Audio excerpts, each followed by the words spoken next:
good, y'all? It's your boy Eru, host of the Knicks podcast. We got a full watch along today. We're gonna be doing the whole game today against Atlanta. I gotta get ready. I got my orange shirt on. Had to pull it out the closet. It's all wrinkled and stuff.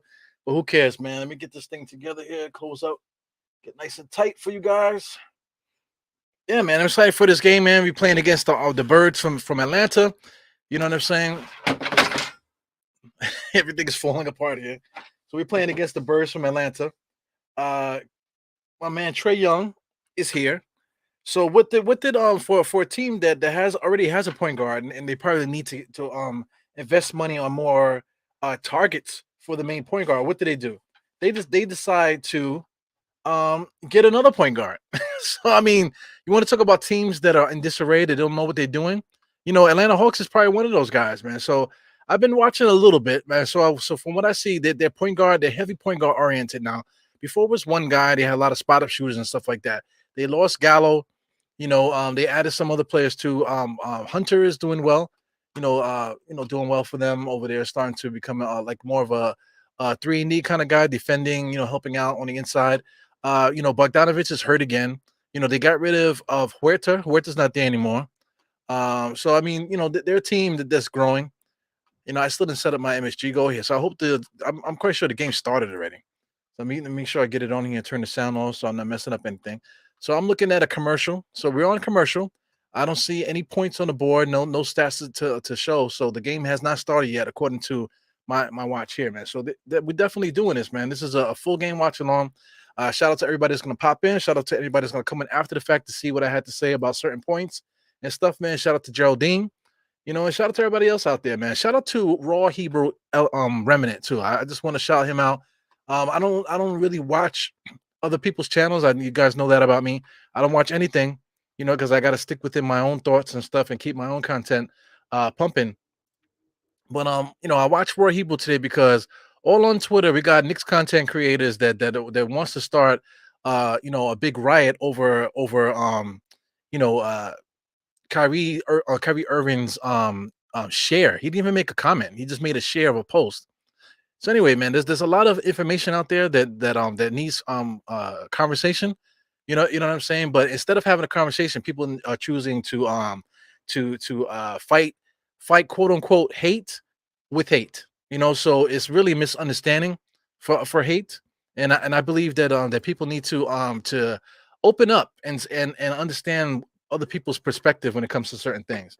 So I mean, I can get why people will be upset from one side of what was shared by Kyrie Irving, but for those that follow the Knicks, my man I'm looking at his channel now. He has 8,000 subscribers. You know what I'm saying? Most of it is due to the Knicks. He does do a lot of religious stuff on there that people don't talk about. He talks about a lot of stuff on there that sometimes I peep in to see what he's saying. I don't agree with half the stuff that he's saying sometimes, but the dude is extremely intelligent, man. Very articulate. Knows how to get the point across, whatever. But the last one that he just finished a few minutes ago before the game started, where he talked about Kyrie, talked about the reference to the book that he shared from the documentary that he shared on his social media. And for those that need clarification and stuff like that, check that out. Check Raw Hebrew Reverend's channel and just listen to what he had to say on today's post there. You'll see it. I'm not promoting. It's probably like the last thing I'm going to say about it, because my thing is there's a Nick fan out there. I don't even know the name of their pod. I mentioned them before on this channel. I mentioned everybody on this channel. You know what I'm saying? But I mentioned their pod on this channel once before. See, I can't even think of their names. See, that's the thing. I don't care about these guys. You know what I'm saying. But what attracted me to this conversation is the simple fact that he says if you're not saying anything, then you speak loudly or whatever. So what are you calling me, like you calling everybody anti-Semitic? You know what I'm saying? So the thing is, nobody wants to touch it because it's a subject that no one's going to listen to the other side. They're only going to listen to one side, and there's not going to be no conversation having. It's just going to be ignorance against something else is ignorant, or whatever. And then if there's any intelligent conversation coming back, it's going to be met with more it's going to be met with not a conversation. It's going to be met with bigotry. You know what I'm saying? Bigotry and ignorance. You know what I'm trying to say? So my thing is, listen, I'm old now. You guys watch my channel. I got a problem with somebody. You keep going back and forth about the same stuff, and you're not listening to me. The answer to me to every conversation for me is fuck you, suck my dick. You know what I'm saying? Fuck you, suck my dick, and what you're gonna do about it? Nothing. So just go about your business. That's always gonna be my stance on certain things, man. So my thing is, if you don't want to do that, if you don't want to come to the Die Hard Knicks hot dog stand, just go check out Roy Hebrew Ramirez's last post. Listen to what he has to say. Shout out to Papa Left. Also, he's in the chat. Trying to give the counter argument to it without listening. Without listening to the whole story. Because there are two sides of the story. Listen to one side of the story of where someone is coming from before you start to shoot down everything and getting so mad coming from an angry place. It doesn't make any sense. So I mean, listen, I don't like to talk about religion and stuff like that. I'll keep this short because I want to get to these Knicks. I believe the Knicks game started already. The Knicks scored 1 point. So I mean, this will be the last thing I say about that, man. My thing is, right. If some people have a different viewpoint about something, they can you have to have a conversation, and it shouldn't come from an angry place. You know what I'm saying? Because someone has a different view doesn't automatically make something. Oh, you're against us. You're against this. How dare you? That's crazy, man. As Julius Randle makes a layup to nowhere. Kyrie Irving pushing the ball up the court, being guarded by RJ Barrett. Right hand corner to number 12. Misses the 3-point shot. On the inside, Clint Capella blows a layup. What the hell? So anyway, we got some action going here in Knicks land. That was a backcourt violation. Fournier crossed the timeline and gave it back to Randall while he was at the half court line. So anyway, the Knicks are up 5-0. So I mean, I don't understand this. MSG goes behind, but on the scoreboard it says 7-2. On the scoreboard on the side it says 7-2, but the actual game is behind a whole damn minute. That is ridiculous to me. Are the Knicks playing on a different channel today? For those that are in the chat, are the Knicks on a different channel today? I'm looking to see they are on. Okay, I don't see where else they're playing at. Let me refresh this. So Atlanta Hawks. I don't see where Madison Square Garden. I don't see if they're playing on another channel. Are they on live TV? Are they on ESPN? Because I think that's what I'm missing. Are they on ESPN today? I'm looking at local TV, MSG. They on the League Pass. No, they're not on national TV today. So that's no excuse for the Knicks streaming service to be behind like this, man. It's crazy. So according to the side screen is 9-6, but I'm at the 9:45 mark where Trey Young just launched a 3-pointer. So it's 9-3. Let's do some play-by-play, guys. We got 9-6. We got Brunson, top of the key there. Little pick by Mitchell Robinson. Attacks Quinn Capella like he's not even there. But that was by design to send Mitchell Robinson down there to get that offensive rebound. So that should be the game plan at all times for the Knicks, man. Just attack the rim and let Mitchell Robinson do his thing, get in that offensive rebound. Yeah, man. RG doing a great job being a decoy because he can't score anyway, so there's no point of even doing anything. But lull the guy to sleep and get the pass to the guy that knows what to do with it on the inside.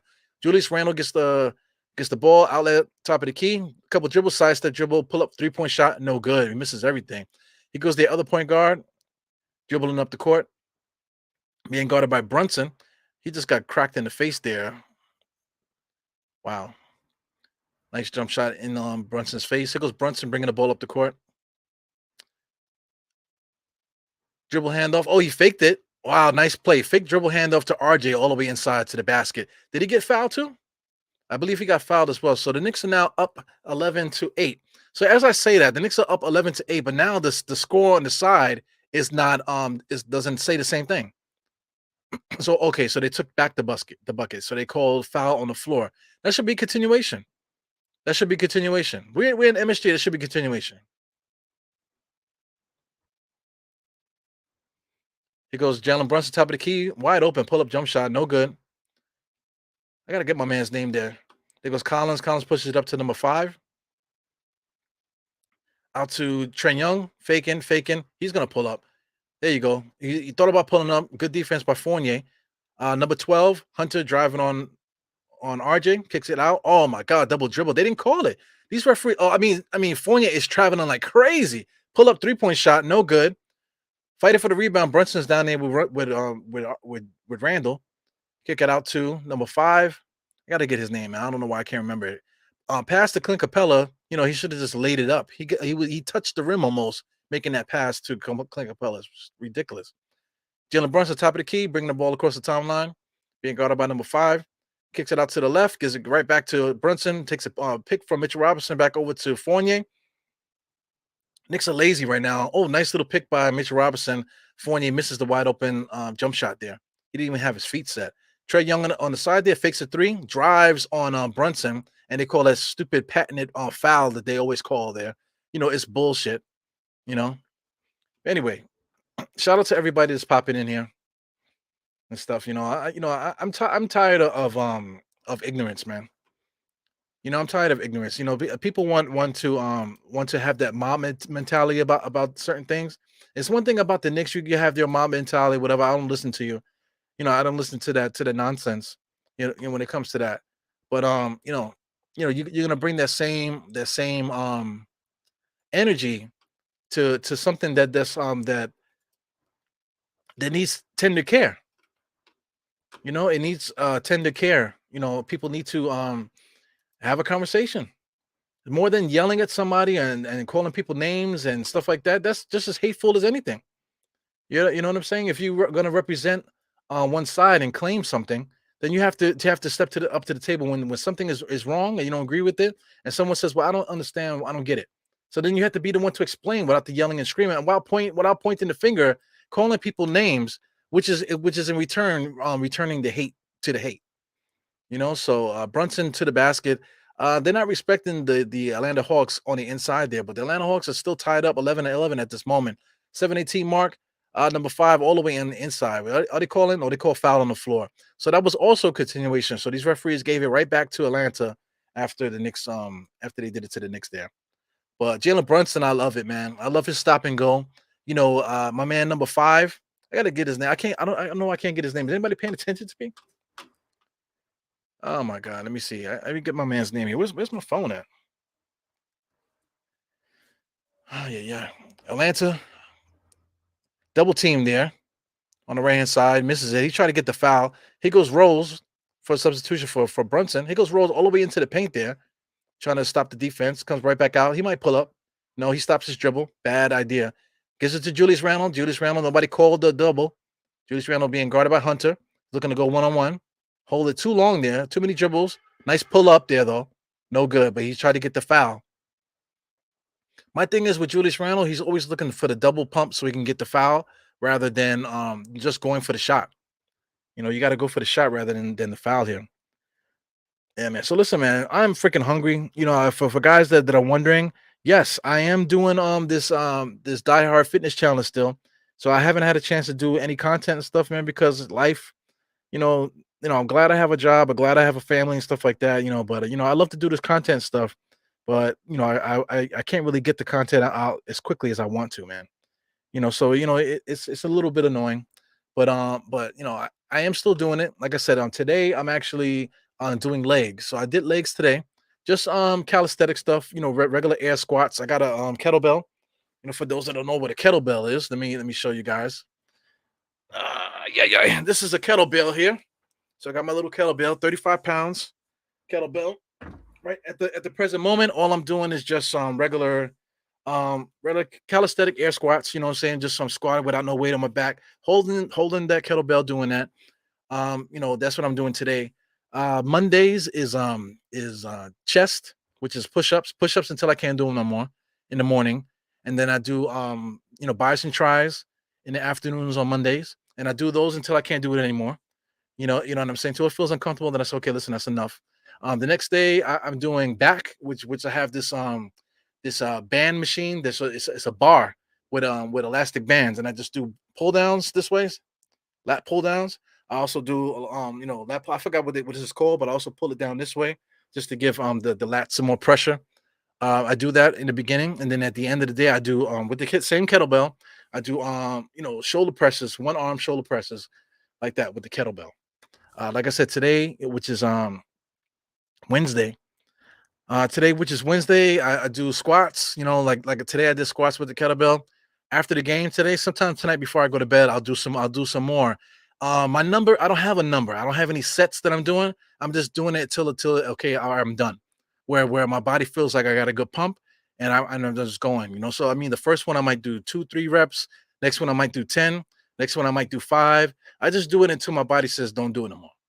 You know what I'm saying? Then once I get a good enough pump without hurting myself, I put it down. You know what I'm saying? So this was just this is just me preparing. I did it last week, the same thing last week. I only did 3 days last week because I started in the middle of the week. This week I'm doing the first 3 days.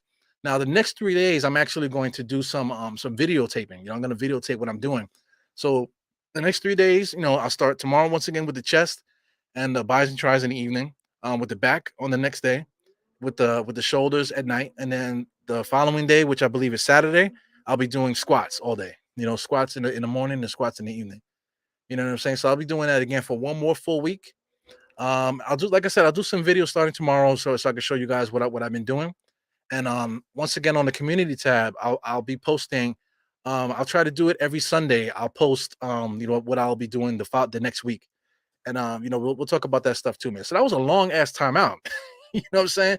So it's a long timeout. Here we go. Julius Randle shooting free throws. He just made both of them. So we at 13 to 11 at the moment. Yeah, man. So for those that need to get your fitness together, man, let's work together. You don't got to do exactly what I'm doing, but you could just follow me along and see the work that I'm doing and keep me accountable as well. Because I'm starving today. Like I said, I'm eating on a deficit. For those that are interested in that, deficit means that whatever your body needs for your particular weight, you know what I'm saying, to maintain your weight, I'm eating below that in order for my body to try to shrink as I'm working out. You know what I'm saying? So it's kind of like not necessarily healthy to do that, but math wise, in order to lose body weight, you need to eat less. In order for you not to lose the muscle mass, you have to maintain some kind of exercise. You know what I'm saying? So, me working out for these 2.5 weeks is gonna set a base for what I plan to do in that actually that'll be the fourth week going into the 3.5 week there. It'll be literally well officially like the third week. So it's a long segment here. So Atlanta got into a foul. So Collins here makes 2 free throws on his end. So here we go. Rose on the right hand side, come across court, top of the key. Nothing happening here. You're gonna call 2 picks there. No, they don't. So they give it out to RJ. Read and react, giving it to Julius Randle one on one there in the pinch post. So they call, what did they call? I believe they called illegal defense there. They called illegal defense on Clint Capella, if I'm not mistaken. You know, shout out to Nick McMillan. I used to hate Nick McMillan back in the days when he played for Seattle. I used to think he was trash. I used to think that I was good enough to beat him. That's my naive self. So that's illegal defense, I believe, or 3 seconds, whatever it is. Clint Capella. Free throws for Julius Randle. He misses it. So you go to the Knicks. You got Rose, top of the key, being guarded by number 5. I got to get his name. Picked by Julius Randle. Nice little layup on the inside. Interior pass to Mitchell Robinson. He dunks it. Pretty play. So right off the bat, I feel like Atlanta doesn't have good defense. Their defense is like a step below ours, man. At least Randall and Mitchell Robinson at least attempt to defend and be muscular down there. But Atlanta Hawks, they took out Clint before. I think they have a Kongwu in there. Yeah, number was that number 17? He's in there now. So they took Clint out because I think he has like foul trouble or something like that going on with him. So they put a Kongwu in there. And Atlanta's not really doing much to stop the Knicks' physical attack to the basket. But at the same time, here we go. Atlanta tied the game basically. Oh, now they're up by 1. So we'll see. So this is 3 shots, 3 shots on the free throw. Because I see 16 to 15. We'll see. Trey Young here. I see Trey Young put a little bit of color in his hair. Either he put color or his hair is turning gray. I don't know what's going on with that. So he misses a free throw actually. Wow. So Trey Young don't usually miss free throws. Julius Randle dribbling to the right because dribble handoff to Fournier. We got a 2-man game there. Fournier one extra pass too much, man. Trey Young with a nice layup there. Fournier should have shot it. He's too busy playing hot potato with Randle there. Sometimes you need to just get the shot up. He goes RJ dribbling, focus, nice push, spin into the middle there, shot to nowhere, misses it. He's got to make those, guys. Here we go, number 12, off a fast break there from number 5. He just pulls up. He misses it. Mitchell Robinson got the rebound, Gives it out to Fournier. Fournier's pushing the action there on the right hand. Oh, he just pulls up. Wow, fast break 3-point shot by Fournier. He makes it. So we're up 18-16. We're up 18-16. DeJounte Murray. Thank God, man. Thank you, Jarrell. Lord help me. Lord help me. I'm clean shaven. I'm clean shaven today, man. I got tired of looking at my freaking face hair, so I just shaved it off. To hell with it. Number 12 is in the corner. He should have shot that. All his pump fakes. Now he drives to the basket. Fournier fouls him, and Hunter wasn't able to finish. His bum ass. So anyway, he's going to the free throw line. 18-16, Knicks are up. So far so good. I feel like the Knicks are playing good.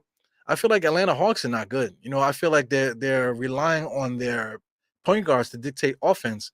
And at the moment, they're in the game, but at the moment, Trae Young hasn't gotten loose yet, and neither has DeJounte Murray. Neither one of them has really gotten loose, to get these guys their buckets. I believe Trae Young was averaging 29 points entering this game. So I mean, that guy is a good man. When it comes down to it, so far that these guys have been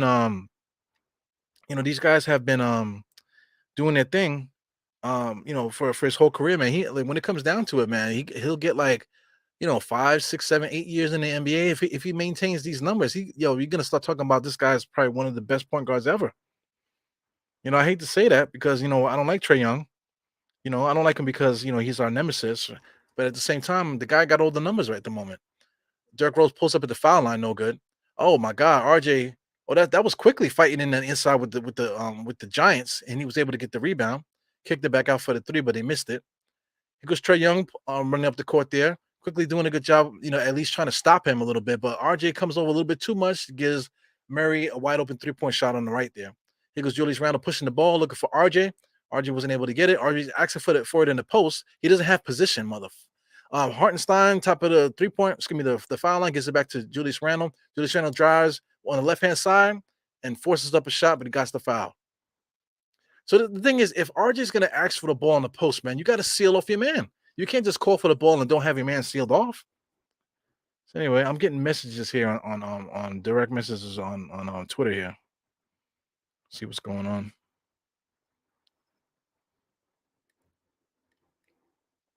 Yeah, I think I missed it. I don't know what happened here. Let me just see what's going on here.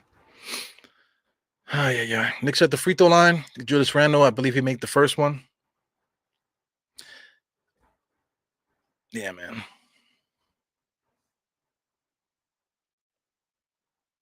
Oh, so you guys see the commercial? I'm in the group chat, the MBK group chat, and Halito just notified me that I'm in a commercial. Yes, I am. I'm in one of these Nick promo commercials. For anybody that's watching the commercials there, I am in the Knicks commercial where they have they basically it's like a mix of all the commercials they did last year. So I'm in it towards the end. You know what I'm saying? They show me actually twice in the commercial, man. So shout out to you guys. That's when I was a lot skinnier too, man. Which is embarrassing because right now, like last time I checked, I was 245. Julius Randle just made a layup just now. I was 245 when I first started. When I believe this was even before YouTube. I don't even think, yeah, I wasn't even doing YouTube at the time when we did that commercial. So that's interesting. You know what I'm saying? But I was like maybe like 205 or something like that. Maybe 210. I'm thinking I might have been like 205, 200, 205 in that commercial. I'm 245 now, man. So it just tells you right there. So the Knicks went on a little run there. So I believe Atlanta's calling timeout. So Hick and the Knicks all business, giving each other high fives and stuff like that. We must protect this house, man. I'm checking out what I missed here. RJ with just a bad pass there. He should have just probably made his own layup, but he like threads the needle in between a Knick player to IQ. IQ was able to finish. But RJ probably should have just laid that up. It doesn't matter, somebody they still score. So a basket is a basket. 24-19. It is what it is, man. So yeah, man, I'm in a freaking commercial for anybody that wants to know. I still got a cold too, as you can hear. I'm gonna try not to snort as much. But yeah, I'm definitely in a commercial, man. Sure. That's what's up. Got Jarrell is notifying everybody that I'm live. Doing play by play. So it is what it is. I still haven't eaten yet, man. So I mean, right now, for my second meal of the day, the first meal we went to a diner. So at the diner, I had 2 scrambled eggs. I had some home fries, New York style home fries. You know what I'm saying? I put ketchup on it, ketchup on everything, pepper on everything. Outside of that, my wife had pancakes 'cause she don't give a damn. So she, of course, she can't finish it. So I ate some of her pancakes, had a little bit of toast. So that's a lot. I calculate all my calories, whatever. So I ate basically like half a day's worth of calories. So now I got a little bit of pasta with some vegetarian meat sauce up in there. You know what I'm saying? So I'm gonna eat that throughout the course of this thing here. So that'll definitely put me basically at the threshold of thing because I did have a protein bar earlier, which is like 150 calories. So I'll be right at the threshold there. I'll do my calculation, see if I have anything else if I need it, and then I'll be able to eat that after I finish doing my squats tonight. So I have a plan. I have a plan to think. So if anybody's interested on what I'm doing in more depth, man, just hit me up. Hit me up, and we could talk about getting yourself together as far as this fitness stuff is concerned. So, yeah, man. So shout out to everybody. Oh, I missed a comment here. Miss Geraldine. We said you just say to yourself, do what you do. Don't listen to those haters. I get it. I'm not really into haters. I just do my thing. I do my thing. I don't care. I know you guys. I know you guys appreciate that about me. I just do what I do. I don't necessarily care what other people are doing. I just know what I want to see. So I just do what I want to see. If it happens to that people resonate with it and people are watching, then it's all good. So we got Amari there. Amari's there and Nick Land. So I mean, you got Amari. Amari is now unemployed now because he was an assistant coach, with Steve Nash over there in Brooklyn, but he left that job there. He's not doing that anymore. So now you've been seeing him doing Knicks stuff a lot lately. He did that fan event at the Rucker, and now you see him at the Garden here hanging out with Starks and stuff. So also too, Steve Nash is a free agent too. So it would be nice to get Steve Nash here too. It's kind of shaky because like as soon as their presence is here, people, especially the media, they're gonna try to paint that picture that these are the guys that are gonna take over for Tom Thibodeau. But in the grand scheme of things, like maybe having these guys in the same capacity that Spreewell and these guys are, maybe just have them in there as consultants or just people around the team just to help out. I don't know if Brunson needs help, but we got guys like Quickly, we got guys like Deuce McBride that we can help develop. Also RJ.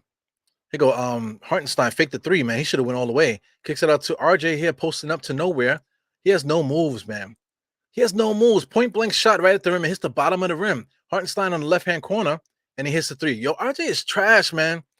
Like, I'm tired of watching him. RJ's like, come on, man. I mean, it's like that move that he did. Like he should have been put a shot up. He fakes it, which was nice. He comes in and then shoots a jump shot right in front of the rim, and it hits the bottom of the rim. Come on, man. It goes number three, guarding quickly. Quickly almost took them cookies. Top of the key. Trey Young being guarded by Rose to nowhere. IQ a little bit too far away from number three there. Floater to nowhere. Who's that number? That's Jalen Johnson on the inside. I mean, these guys can't do nothing. Clint Capella, he missed a point blank layup too, man. He goes on quickly through the legs pass, getting too cute. Julius Randle already too many dribbles. Too many dribbles. Almost hit quickly right in the face. Quickly's asking for a clear out to give Julius Randle the ball there. Julius Randle, too many dribbles. Oh, nice little move there to get open for the shots. Almost a shot clock violation. Lord have mercy. That was a good play by Julius Randle, but I mean, way too many dribbles, man. Here goes Trey Young coming down the court. Superficial pick there by Clint Capella. Teardrop to nowhere. Julius Randle in there fighting for the rebound. So look at the difference between on the inside where Julius Randle is playing with iHeart. So I've been maintaining that iHeart needs help on the second unit. So at the moment, I don't notice Obi in there. So I believe when we're making changes here. So Julius Randle just came out, so I want to see who's in there for Julius Randle. Julius Randle played a little bit too many, so Obi Toppin is finally back in the game here. So just watch the difference now, the difference in the physicality. I wonder if Atlanta's going to go on a run here. So here goes the Knicks pushing the pace. Got Rose looking smooth. Nice pull up jump shot for him. I like that because he pulled it up. His feet were planted right in the ground there. So that was a good jump shot. Here he goes. Atlanta Hawks going to try to push pace here. Trey Young, he's probably going to pull up. He goes Clint Capella. All right, so he's driving, looking. Gets it to number, I don't know who that is, number 8. Gets it into Clint Capella to nowhere. Spinning hook shot, he makes it. So we got Quickly. Quickly's going to bring the ball up here Too slow for me. Get it up. Here goes Rose. Rose gives it to Rose, top of the key, right by the logo. I don't know what kind of pick that was to Obi. Obi's wide open. Obi's looking for quickly. He drives to nowhere, gets the heart for the shot. He misses it. Ah, yeah, yeah. Knicks are up 32-21, man. So while I'm talking about this other bullshit about the Kyrie stuff and then also the fitness stuff, the Knicks are actually winning by 10, guys. Fighting on the inside quickly, yo. I gotta give credit, man. For that first game, a lot of us were going crazy. Here goes Obi. Obi's complaining that RJ didn't hit Obi for the 3-point shot, but RJ should have made that layup. So that's one thing I don't like about Obi that he's always complaining that guys are not getting him the ball. So guys got to make perfect passes to Obi, but Obi doesn't have to get anything back for not being physical on the inside. You know, it's crazy, man. So I'm clean shaven. I look bugged out. Yo, shout out to the supplements I'm taking too. I don't want to talk too much about supplements and stuff because I don't want you guys to take supplements and thinking that the supplements is what's going to make you lose weight. You're really going to have to do a lot more work besides that. Yeah, man. Shout out to Geraldine and stuff like that. Hey, man. Sorry about that with all the snorting and stuff like that. I still have a cold. Knicks up 32 to 21. So like I've been trying to say, I feel like the Knicks are I feel like Atlanta is not physical enough for the Knicks, and I think the Knicks, their body language. If you want to talk about body language, I think that they showed up a lot more business-like today. The Knicks seem to be, maybe this new statement uniform or whatever they want to call it. Maybe it's like a suit, to remind them that listen, man, the business is business. We're back in New York. We lost 2 games that we probably should have won one of them at least. So now we're 3-3. So now we got to defend this house. So hopefully we can keep the foot on these guys next, man. Because I'm looking at it. I'm looking at Atlanta. Trey Young played 12 minutes already. DeJounte Hunter had 8 minutes. Collins 8. Capella 8. Murray had 8. His name DeJounte? I don't think his name is DeJounte. His name is DeAndre Hunter. He had 8 minutes. A couple other guys coming off the bench. All uniform, 4 across the board coming off the bench. There's nobody putting their will on this game. You got Jalen Johnson, 2 rebounds off the bench, only a steal and a turnover. Out the whole bench in the 4 minutes that they played, only 1 assist, 2 rebounds from Jalen Johnson, 1 assist from Drew Holiday. I mean, not Drew Holiday. I think his name is Justin Holiday. Is his name Justin? Yep, Justin Holiday. Out of those guys, we only got 2 rebounds, 1 assist, 1 steal, and a turnover in 4 minutes from the entire Atlanta bench. So I mean, that's it right there. Their bench is mediocre compared to ours, but they can get hot. They got some guys that can get hot. Both Holidays, the Holiday brothers, they both can get hot. Jalen Johnson, he hasn't done much in the NBA yet, but I see him out there trying to figure it out. AJ Griffin, I believe, is the number 8 that came out there, if I'm not mistaken. But like I said, there's nobody else cooking for them right now. Even their leading scorer, 29 points a game, Trey Young, he only has 5. He only has 5 points. So that's the game here so far. Start of the second quarter is coming up. The Knicks are coming off a commercial right now. I gotta get this food going, man. I'm freaking starving, shaking. Trey Young is frustrated. You can see him upset. He was upset going into the timeout. Well, who cares, man? I got number 8 just pulled up, no good. Quickly pushing the pace here. Getting the ball across the timeline really quick. Gives it to Cam Reddish. Cam Reddish, patented drive to the basket. All the way at the rim, misses it. They did call a foul. A little bit late foul there. But Cam Reddish does a good job of showing the ball, allowing the defender to get close enough to block it, and then he moves it, in such a way and still being able to finish, man. So he's a really good player, man. I think Tom Thibodeau's doing a good job of getting him into spots where he can be successful. So getting him those driving lanes here where he can knife his way through the lane is perfect for us coming off the bench here. He got fouled, so they're giving him free throws. He makes both of them. So he's a good free throw shooter. So that's good with that. Here goes DeJounte Murray being guarded by Rose. No action here. Looking for what's this number? Oh, that's Hunt. That's some Holiday. Oh, he just asked Holiday to cut. He did cut. He was wide open underneath the basket, and Murray wasn't able to get it to him. So I mean, the Hawks are in disarray.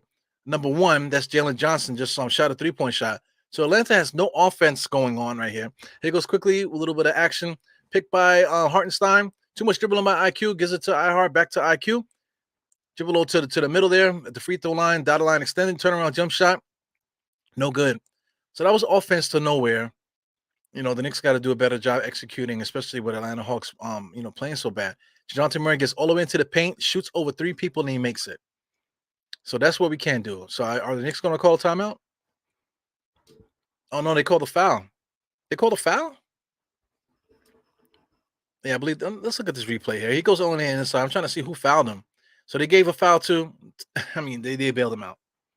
There's no foul there. They bailed him out. So shout out to DeJounte Murray. I'm glad we got Jalen Brunson. Because DeJounte Murray is one of those guys that I wanted to pick up in the offseason. But I'm glad that we got Jalen Brunson. I would prefer the longer, taller defender, but I don't see the difference between the two at the moment. Jalen was able to get all the way to the paint, turnaround jump shot. He's making that. So such a soft touch, Uniform, always shoot it the same way. Such a uniform shot there. DeJounte Murray on the right, top of the key, throws it right in between Holiday's hands. He beamed it to him, point blank range, right in front of him, and he beamed it to him when it went right through his hands. So DeJounte Murray is not a good point guard. Also, too, playing with an elite point guard is going to mess with your head a little bit. It's always that case. Like I say, because I've played in tournaments. I'm not saying that I was that good of a basketball player, but I used to play point guard a little bit. But if there's somebody out on the court with a better handle or whatever, it's going to mess your game up because you're thinking not to make a mistake or whatever. And now you got to play outside of your game. Nice little move by Obi. Obi always does a good job when he takes up a lot of space making his move. So he took up a lot of space there, and baseline made a nice little one-handed jump shot there. DeJounte Murray going one-on-one. Their offense is going nowhere. Here goes iHeart. Fine Obi. One dribble. Nice little hesitation layup there. Very good. Over the shoulder with the right hand. So iHeart, very good, very good. So Atlanta's calling a timeout. So, the Knicks are doing their job, man. 39-24. So listen, fool's gold. I don't want to get too hype. I don't want to get too crazy. But we're handling business right now in MSG. Knicks up right now 39-24 on my clock, going into a timeout by Atlanta. So that was good. Good. Change of pace there by Obi Toppin. Instead of forcing the dunk, he was able to see what's going on, acknowledge that somebody small was behind him, and he was able to float a reverse layup right behind him. So that's what's up, man. Handle business. Yeah, where Grimes at? Maybe Grimes might get in here. If the Knicks can maintain this lead, maybe in the fourth quarter, you might see him in some garbage minutes. That'd be nice. Our heart is good. For people, that's one thing too. Like, I was talking about the Kyrie stuff a little bit earlier today. People like to pick sides. Oh, Mitch Roberts, the best player I've ever seen. Blah blah blah. This and the other. Our heart sucks.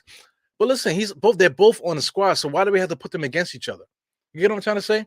Why do you got to put people against each other? Why can't we appreciate what both bring to the table? That's a metaphor for life. Like Julius Randle, Julius Randle, get him out of here. Obi Toppin needs to get more minutes. But why can't we utilize both players? Because both players is what's going to make us good. Why do we have to get rid of one just for the other one to get to shine? Because then we still need somebody to back up that player now. So I just don't get it. Why can't we utilize both of the players' strengths? For the team to win, for team success. Shout out to my guy, Mr. Rafael Diaz. We was talking about the whole RJ stuff with Cam Reddish and Obi. And I feel like the minutes, if you're going to cut minutes, you need to cut RJ's minutes for the most part and try to give more to Cam and Obi and stuff like that. But that's no knock to RJ. That's how we can get our team more focused. Let's take a look at what the Knicks are doing at the moment. Right now, RJ is doing the same shit. 1 for 6. That's not going to cut it, man. 12 minutes. Right now, he played the most minutes out of everybody. 1 for 6 from the field. That is just not going to cut it. So, if RJ cannot make a bucket, man, 1 for 6, he's detrimental to what's going on with the team. Yeah, he's playing defense if you want to say that. He's defending the best player. Whatever narrative you want to get it. But you mean to tell me that Cam Reddish can't guard the opponent's best player? Cam Reddish is a capable defender. So get Cam Reddish in there a little sooner. Maybe. It depends. It depends what's going on. If the team itself is playing good, then you don't have to worry about that. But if we're like if RJ's blowing easy stuff, man, get him out of there and get Cam Reddish in there. Let Cam Reddish get some more run, playing a little offense. Maybe call Obi Toppin's number a little earlier to get Julius and Obi Toppin in the game at the same time with iHeart. Maybe that's something that we can do. You know what I'm saying? It's something to play around with the game to see what works. Because I'm believing in RJ, him getting 12 minutes. What did he do to deserve the 12 minutes? I mean, he does have the 4 assists and stuff. He caught Mitchell Robinson with an alley oop on the inside there. So did they call a legal screen? I'm not sure what they called there. I missed it. I was talking too much. 39-24. Shout out to the screen here. Like I said, I gotta be like almost a minute behind because spoiler alert, I believe the Knicks are about to hit a 3-point shot here. I go Julius, I mean Jalen to IQ's at the top, right back to Jalen on the left. Gives it to Obi on the left hand corner. That's the 3-point shot. Good. So I mean, Obi Toppin right now is playing like a small forward. So I mean, what can we do to improve the toughness of this team? You know? So I mean, I know people love RJ, man, but would the answer be put RJ in the package to make the team better? Because we got Obi and Cam, they can handle the small forward spot easy. Especially if Obi is going to continue to come off the bench. Maybe we start Cam Reddish and have Obi back in the both forward spots. You know what I'm saying? And then maybe get somebody else in there that can help with the toughness and the rebounding and the enforcing coming off the bench. Help iHeart out. Somebody that can shoot threes and stuff too, man. But somebody with a little bit more physicality to help out on the inside. Maybe that's what we need to do. It's still early in the season, but this is just a conversation. Just like anything else, you can have disagreements about stuff, but at least have the conversation. Let's have a conversation.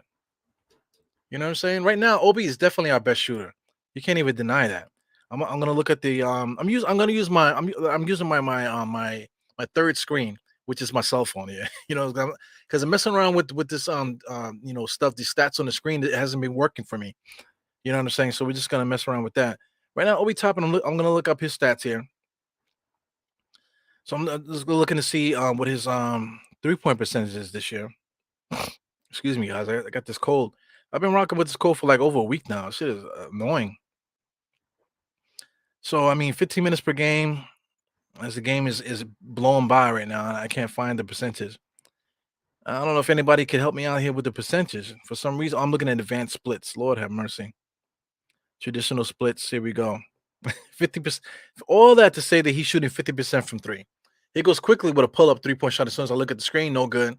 Number 17 with the rebound gives it to number 3. I believe that's the other Holiday. Point guard to number 17. 17 to 12. 12 pull-up jump shot. No, oh, he makes it. That's Hunter. It's the Hunter. So the Knicks, shout out to the Knicks. I guess they're about to get fouled here. He goes iHeart, top of the key, gives it to Brunson. Brunson looking to make some action here. Fakes it, little in and out. Oh, there he goes. I love it when he's in there in the paint, dancing and prancing. Was able to get a foul there. Dancing and prancing with Collins. Collins can't do anything about it. You know what I'm saying? As soon as Brunson gets that foot in the paint, it's like that foot is made of stone, man. So it's like he puts his foot in a hole and you can't move it. Look at that pivot foot. So good defense by Collins, able to stop the basket, but 2 free throws for Jalen Brunson. So Jalen Brunson is gonna make spoiler alert, probably gonna make one. He's gonna make one and miss one probably. So on my clock here, so it's about even. So I think Atlanta's gonna call a timeout if I'm not mistaken. Because we're at the free throw line. I see 809. I'm at the 809 mark. So they're not. So the time is gonna expire off the clock a little bit. So we're gonna be stuck at 45-26 for a minute.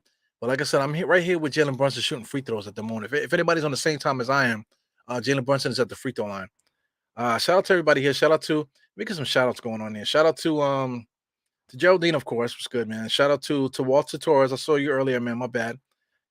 Keep it real, man. Conversations, man. We gotta have those conversations. January sports highlights.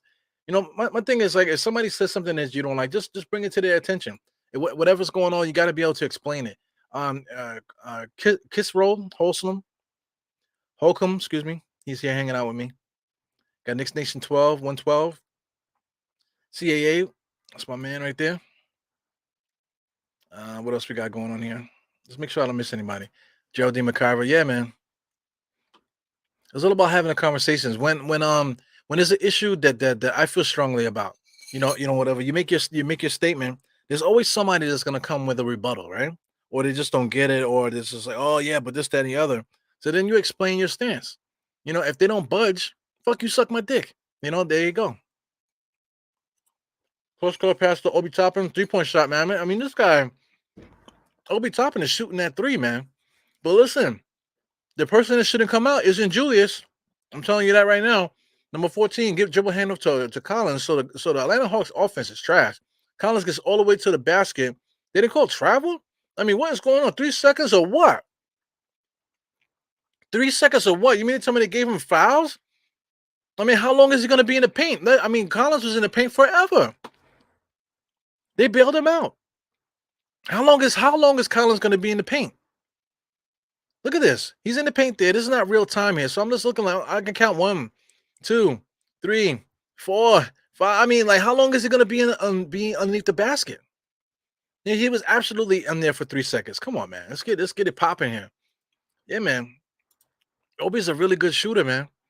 So that came out of nowhere. So I mean, you want to talk about developing Obi? Tom Thibodeau. People are saying that they're not giving him enough pick and rolls and that type of thing, but that's not his game. He is he is literally a small forward. Is that a bad thing? No. I maintain that not everybody's going to make that trip. You know what I'm saying? Not everybody's going to go to the finish line. Maybe RJ's that guy. Maybe we make a trade somehow to get somebody to help us out, move some other people up into position to make the team better. Because we have a lot of guys that are overlapping. As RJ came in just now, got IQ playing hopscotch there with Jalen Brunson. They got RJ a wide open 3-point shot. He finally makes it. So now he's 2 for 7. The thing about it, RJ's not taking crazy shots where he's going 1-on-1 and like taking bad shots. He's taking shots within the flow of the offense. A lot of easier. He goes right all the way to the basket. Instead of making a layup, he has no confidence. Gives it to Obi. He has all the confidence in the world. If he made that 3-point shot, come on, that would have been crazy. That was a heat check by Obi Toppin. Yeah, Obi Toppin, he plays with it with the emotion. He thinks he wants the ball all times. He just chucking it up. So I like the confidence, but there's a couple personality traits I wish that he would get rid of. But that's just the OG in me, man. He goes, DeJounte Murray on the left-hand side. Where's Trae Young? So Trae Young's back in there. Trae Young's in the corner right now. Hunter's at the top of the key with DeJounte Murray. Pulls up 3 for 3, and he makes it. So the score is 51-28 at the 6:17 mark as we bring the ball up the court. Jalen Brunson's ahead of the pack. Top of the key with Obi. Gives it to iHeart. He missed RJ driving just now. Here goes Brunson dancing and prancing. Oh, nice pass on the inside to Obi, but he was stolen by DeJounte Murray. DeJounte Murray pushing the action here. You got number 14 gives it right back to all right, so Murray heat checks. DeJounte Murray is I'm not gonna say he's trash because it's too early to say that. Knicks are up by 20, guys. 18, I want to say, or 17. Yeah, man, Knicks are up by 17. Gee whiz. So Tom Thibodeau makes it a good timeout. So I mean, like, early on, Tom Thibodeau's doing a good job substituting right now. Timeouts at the right time. So he's doing a better job at that. So I wonder if he's paying attention to his coaching staff. But giving DeJounte Murray that confidence is what we don't want because they have nothing going. They have nothing going as far as the team is concerned. So allowing a guy to get confident in a jump shot like that, you got to call a timeout. You got to put it out. You can't let that fester because that would be contagious. Because all it takes for him to get a couple shots in there, it'll hype up some of the other guys like Trae Young. Next thing you know, Trae Young goes on a scoring thing. Now all of a sudden Atlanta's making it a game. So you got to keep the pressure on. Make sure you make key timeouts, key substitutions, and things of that nature, key adjustments, and then we should be able to knock out this game. Shout out to the halftime. It's going to be halftime soon. What we got? 6 minutes, 6 and change now in this second quarter. So it is what it is. Hey man, a lot of people may hit me up telling me, "Yo, I gotta stop eating online." Hey man, what the fuck? Yeah, I'm not in the studio. You know what I'm saying? A lot of studio productions, they come back from commercial break because a different guy talking. Because the other guy's probably taking a shit or something. Or maybe the other guy's eating his dinner, in between commercial breaks. You know what I'm saying? In between commercial breaks, I'm sitting right here talking to you the whole time. So when do I get my break? I don't have commercials on here. Or maybe I should do that. Would you guys like to see 2-minute commercials in between, when the Knicks have their commercials? Would y'all like to see that? That's interesting. So let's do it, man. Let's do some commercials. While you're here, if anybody's hanging out, please hit the thumbs up. If you're here all the time, hit the thumbs up and say what's up. You know what I'm saying? Just to give that's just basically like your ties for the day. Not asking for no super chats, not asking for anything like that, but a simple thumbs up or subscribe. Please check and see if if the account that you're using is subscribed, and subscribe to the channel. You know what I'm trying to say? So if you're into CBD, you need to chill out, but you're not trying to be high in front of your kids. Native Hemp Company for your CBD needs. Use promo code DieHard. I forgot what the promotion is. I forgot what discount they're giving, man. But if you check out the website, use promo code DieHard and see what comes up. So that's for Native Hemp Company if you're into CBD. CBD is good if you don't like to get high in front of your kids. You know, I can't get high at all, but I just like to pass it on to my people. Shout out to all the moms out there. I'm also an affiliate with forusmoms.com. If you're a mom and you like mom related t-shirts, please check out forusmom.com. Use promo code diehard and get a discount. I believe it's 10% of free shipping, if I'm not mistaken. So please check it out. Just if you're a mom, or if you would like to buy a t-shirt, a fun t-shirt for your mom, maybe for Christmas or something like that, or for Thanksgiving, buy a t-shirt for your mom so she can look cute while she's cooking. You know what I'm trying to say? Go to forusmoms.com and check them out. So anyway, back to the action. We got Trey Young, top of the key. Oh man, nice little give and go pass there to DeJounte Murray for the dunk there. Took the whole Knicks by surprise. He goes Jalen Brunson coming on the baseline there, drive all the way to the basket. Wow, big time move, but a blocker foul on the floor. They didn't call a continuation. Yeah, that was a continuation. That was on the floor. So I love the Knicks fans on the sidelines. You can see the ones that are real Knicks fans. They're concerned. They're like talking to the people like, "Yo, did you see that? Yo." And when I watch these games and I see guys just like chilling, relaxing, or on their phone, or just drinking and just looking around, the ones that can't stop talking like myself, those are the fans. Those are the real fans. He goes Jalen Brunson all the way into the paint, falling asleep there, wasn't able to make the shot. He's really looking for Mitchell Robinson there, but I don't think Mitchell Robinson is paying attention at the moment. Here goes Hunter. He's gonna drive all the way. Oh, good steal by Quickly, man. Quickly was able to get in the hand in the cookie jar, but they call a foul. So anyway, I know Jarrell don't like the momentum stuff, I get it, but then the Knicks are not playing well at the moment. But Atlanta Hawks, they seem like they're trying to pounce on this flow here. But as long as these fouls are coming here, that's not gonna be good for the Knicks.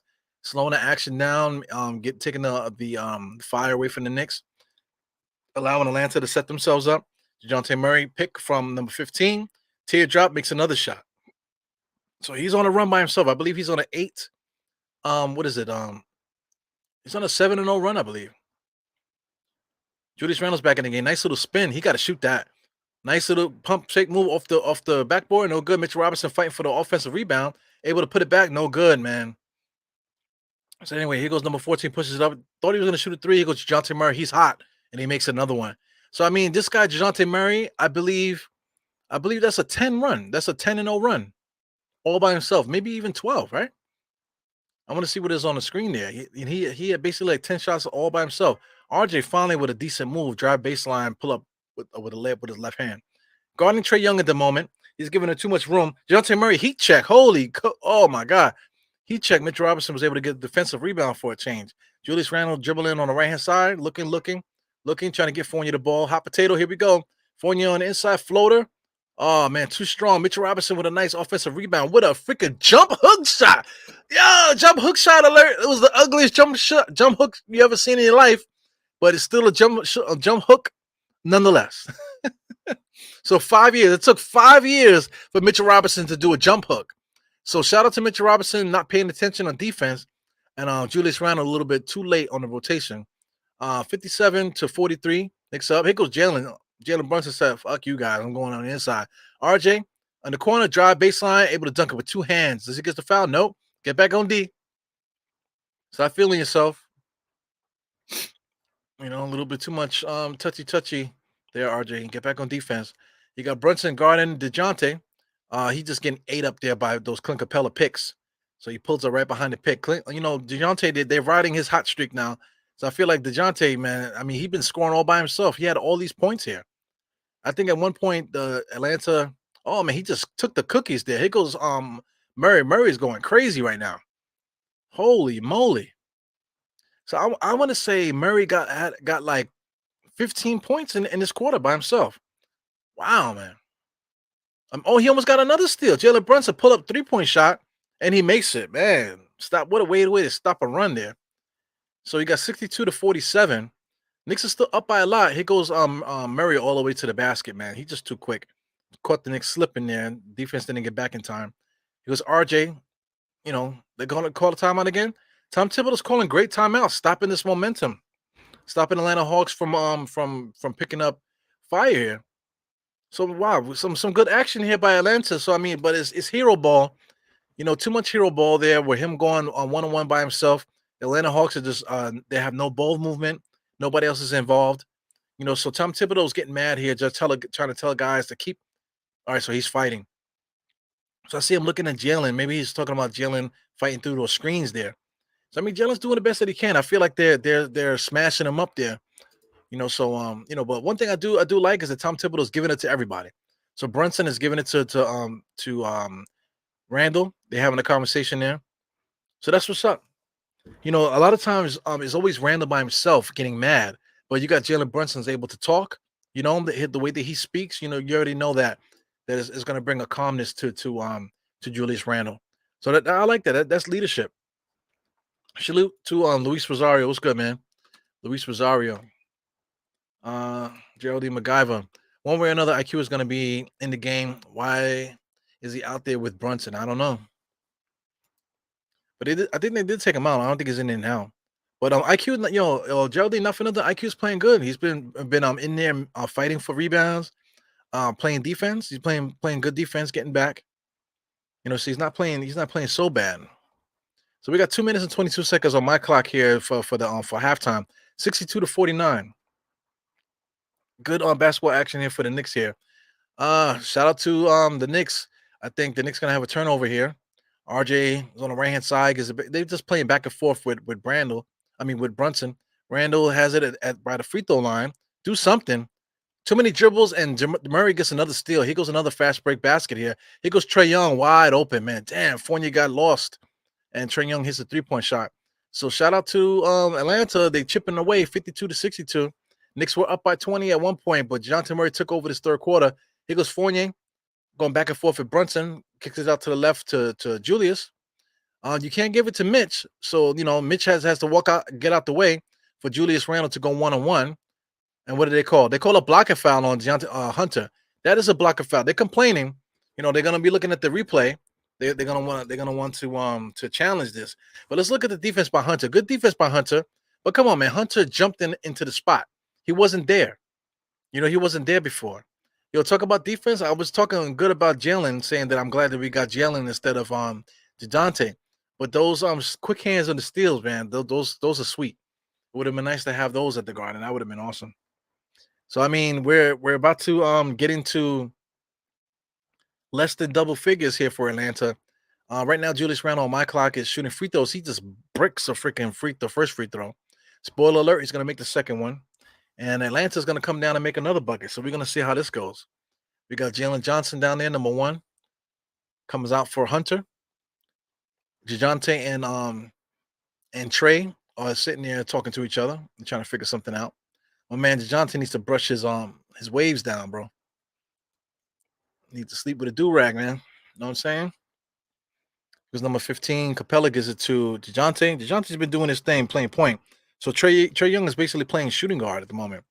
Here he goes, being guarded by RJ. That's a bad matchup, man. He shouldn't be guarding him. Because I mean, he could just walk in front of RJ. It's just a bad decision to make him guard him. Here goes Julius Randle bringing the ball up the court, getting the Fournier top of the key, guarded by Murray. Picked by Mitchell Robinson. He tried to get him a free throw line jump shot, kicked it out to RJ. RJ bricks a 3-point shot. Here's a momentum killer. Here goes the Atlanta Hawks coming in fast break.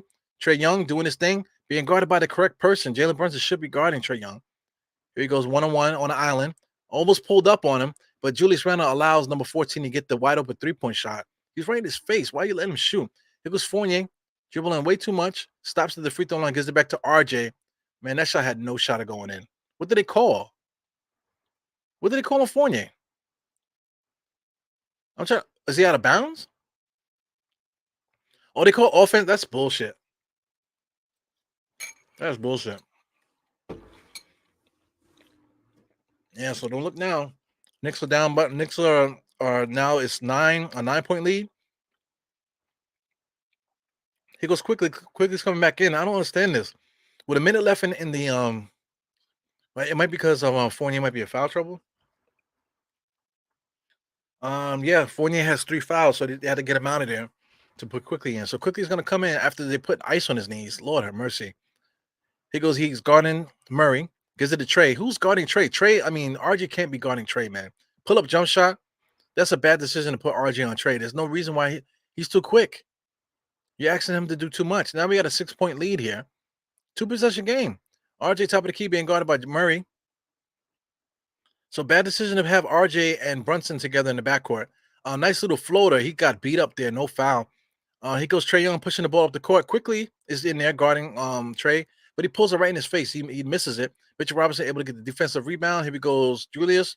Dribbling the ball up the court. So we're going to see if we can get a shot here. Looks like the Knicks are not going to score. So 65-57. That's how we're going to go into the halftime. Jalen Brunson, top of the key. Mitchell Robinson finally comes out to give the pick. He goes the opposite way. Brunson, stop. Julius Randle pops up for 3.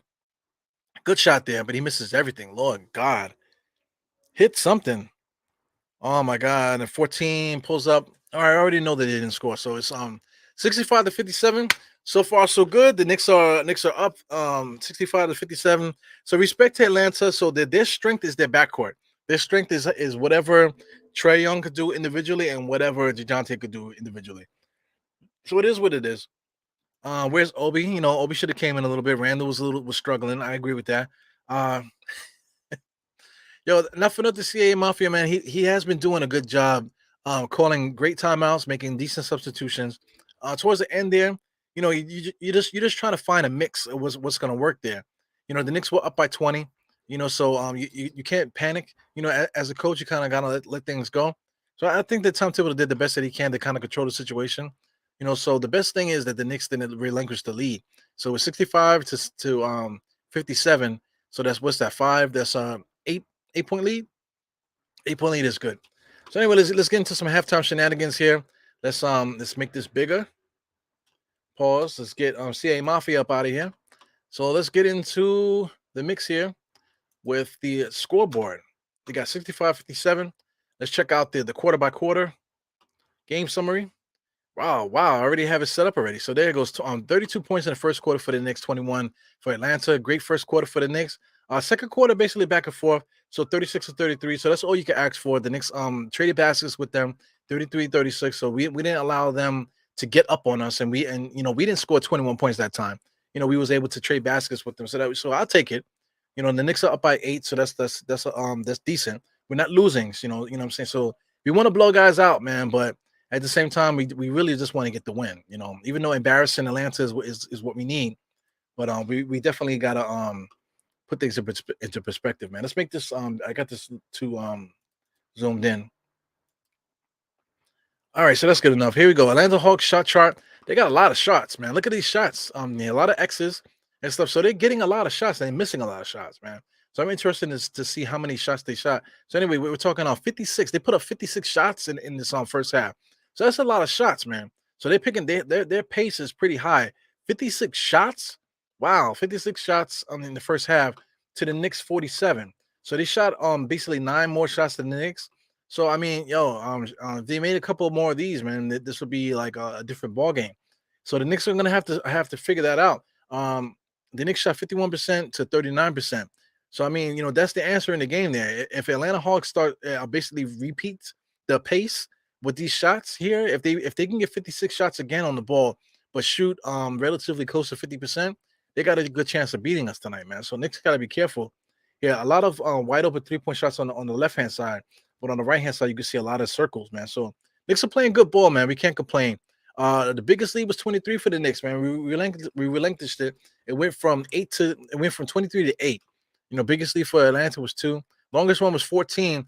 Also, so that was that 14-point run alone by DeJounte Murray, man. DeJounte Murray was a one-man run here. Here goes the team comparisons. Rebounds about even 33 to 31, which is interesting. I would think the Knicks would be better rebounder bound team than Atlanta, but I guess their pace may make their rebounds go up a little. 16 assists for the Knicks was interesting because Atlanta has 2 point guards, but they're not really getting the assists. Right now, the Knicks are moving the ball pretty good. 5 steals. I think most of those are DeJounte Murray. 2 steals for the Knicks, 3 blocks, no blocks for Atlanta, 6 turnovers for both teams, 51% to 39% for the Knicks. Um, Knicks are up there, 47% for 3 to 35. So basically, shooting percentages. The shooting percentages is what's keeping the Knicks into this game here. So if I don't know if the Knicks are going to be able to shoot over 50% for the majority of this these next 2 quarters, the third and the fourth quarter. So you got to be very careful with that. Shooting better in the second half. If the Atlanta Hawks can get this percentage up, then the Knicks are gonna be in trouble. Let's check out the main culprits here. Points in the paint, the Knicks are up 30 to 24, which is nice. Second chance points, the Knicks are right there, 7 to 6. And fast break points, Atlanta. Just basically that 15-point run by DeJounte Murray. That's the fast break points right there, because I think he got a lot of those buckets in transition off of steals. So this is fabricated a little bit just based off those steals then from the Knicks, man. So anyway, the Knicks are doing good. They're doing what they have to do. I always say if the Knicks are winning 2 of these categories here, then they have a good chance of winning, man. So if the Knicks can duplicate this first half of basketball and stay competitive with these guys, and don't allow them to get out on these steals and capitalize on mistakes like they've been doing, then the Knicks should be fine, man. So shout out to the Knicks, man. Knicks are doing all right. Let's see what's going on with the box score. I want to see what's up with Atlanta first. So let's load it up. Atlanta, it always jumps. I always say that. This thing always jumps every single time. So I'm looking at numbers. Next thing you know, the guys jump. So let me just scroll down and see if they. Oh, there it goes. There goes the jump.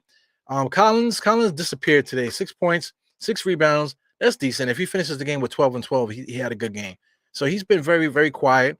So that's one guy we don't want to see here erupt as far as shooting threes and that type of thing. DeJounte Hunter's on my fantasy teams. 9 points, which is decent. Rebounding, assists. He's playing a decent defense, but I give him that. He's competing out there. So he's doing what he's supposed to do. He kind of reminds me of Stacey Augmon a little bit, for those that remember that. Clint Capella, not really having the best game, but he is killing rebounding wise. 4 offensive, 4 defensive, 8 rebounds, 2 points. He's been playing okay.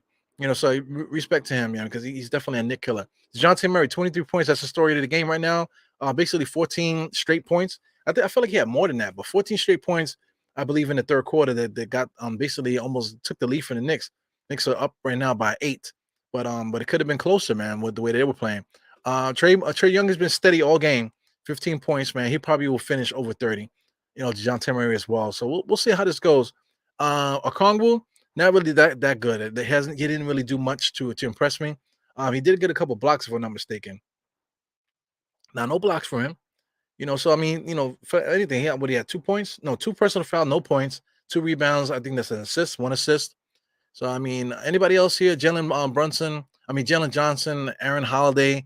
We got Justin Holiday, Adrian Griffin. Those are some of the other guys that got minutes and stuff. So their bench sucks. They're not really relying on their bench so much.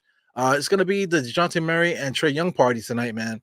We really gotta hope that DeAndre Hunter and Collins don't do much in the second half. If we can just continue to keep it a DeJounte Murray and Trey Young ball game without anybody else getting involved, we should be able to win this game, man.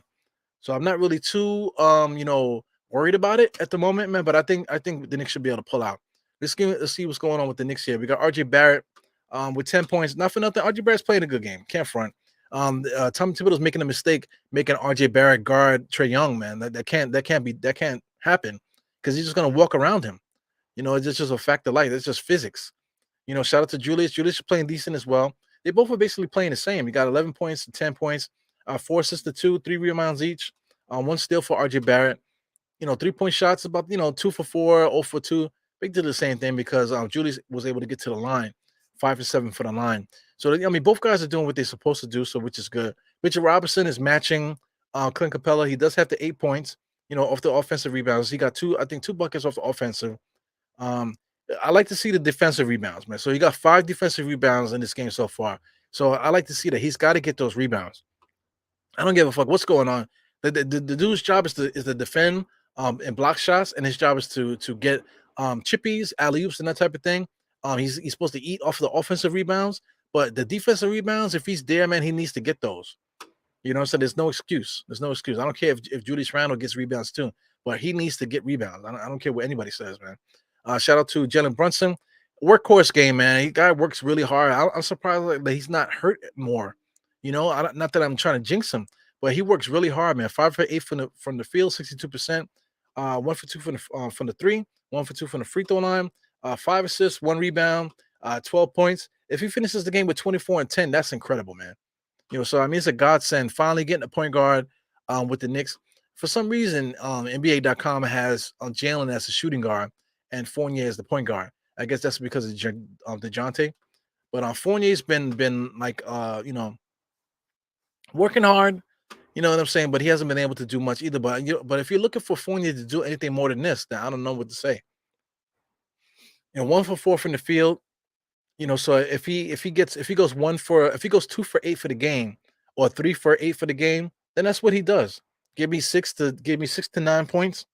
That's really it. That's all you're really asking for with Fournier. Derrick Rose, same thing. Not really doing much. 8 minutes off the bench. He hit a pull-up 3-point shot. Other than that, I feel like Derrick Rose lately has just been getting cardio out there. Quickly has been playing pretty good. Really good game, man. Look at that seven rebounds. He really has been attacking those rebounds, helping out, getting those behind the back rebounds where guys miss it and he's there behind, stealing rebounds. So shout out to quickly helping out there. Only 4 points, 2 assists, but he's been pushing the pace. And in the second half, I would like to see quickly and Derrick Rose too get more chances to guard Trae Young.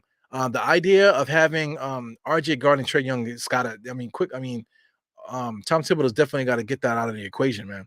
Shout out to Hartenstein, same hardcore game he always has. 3 points. What is this? 2 personal fouls, 3 rebounds, 1 assist. Is that 2 blocks? 2 blocks for Hartenstein. So Hartenstein got a nice workhorse first half so far. So just you got to keep doing a good job there. Obi Toppin, offensive juggernaut at this point. 4 for 5 from the field, 2 for 3 from 3. Only 1 rebound, 10 points. He's got to contribute otherwise. He's an offensive force, yes. But right now, this guy is a small forward. I don't care what anybody says. Obi Toppin is a small forward. Right now, Cam Reddish is not being involved in the game as much because of what Obi Toppin's doing. These guys are basically in the same spots. So if Obi Toppin is the one, then we need to make a decision somewhere, man. I feel like, if Cam Reddish is going to stay, if you like him, if Obi Toppin is going to stay, you like him. The answer to me is not getting rid of Julius Randle. The answer is to get the role out of Julius Randle. Stop putting so much weight on him. To allow him to be an enforcer, to help out Mitchell Robinson to be an enforcer. We need to get that next guy in here to take the pressure off of Julius Randle. So that's what I think the answer is there. Not to get rid of Julius, but to actually demote him as far as responsibility and get somebody else in here that can add some go-to scoring ability, man, to help the Knicks out. That person should be RJ Barrett. I hate to be the one to say that he's got to go, man, but early in the season, this is a slump. You just chalk it up to RJ having a slump. Of course, you want to see a homegrown talent do his thing. 3rd pick in the draft. You know what I'm saying? At this moment, it's frustrating not seeing that he's not a 20-point a game scorer. At the moment he has 10 points. If he duplicates this first half and gets 20 points, then people are gonna say, "Oh, you see?"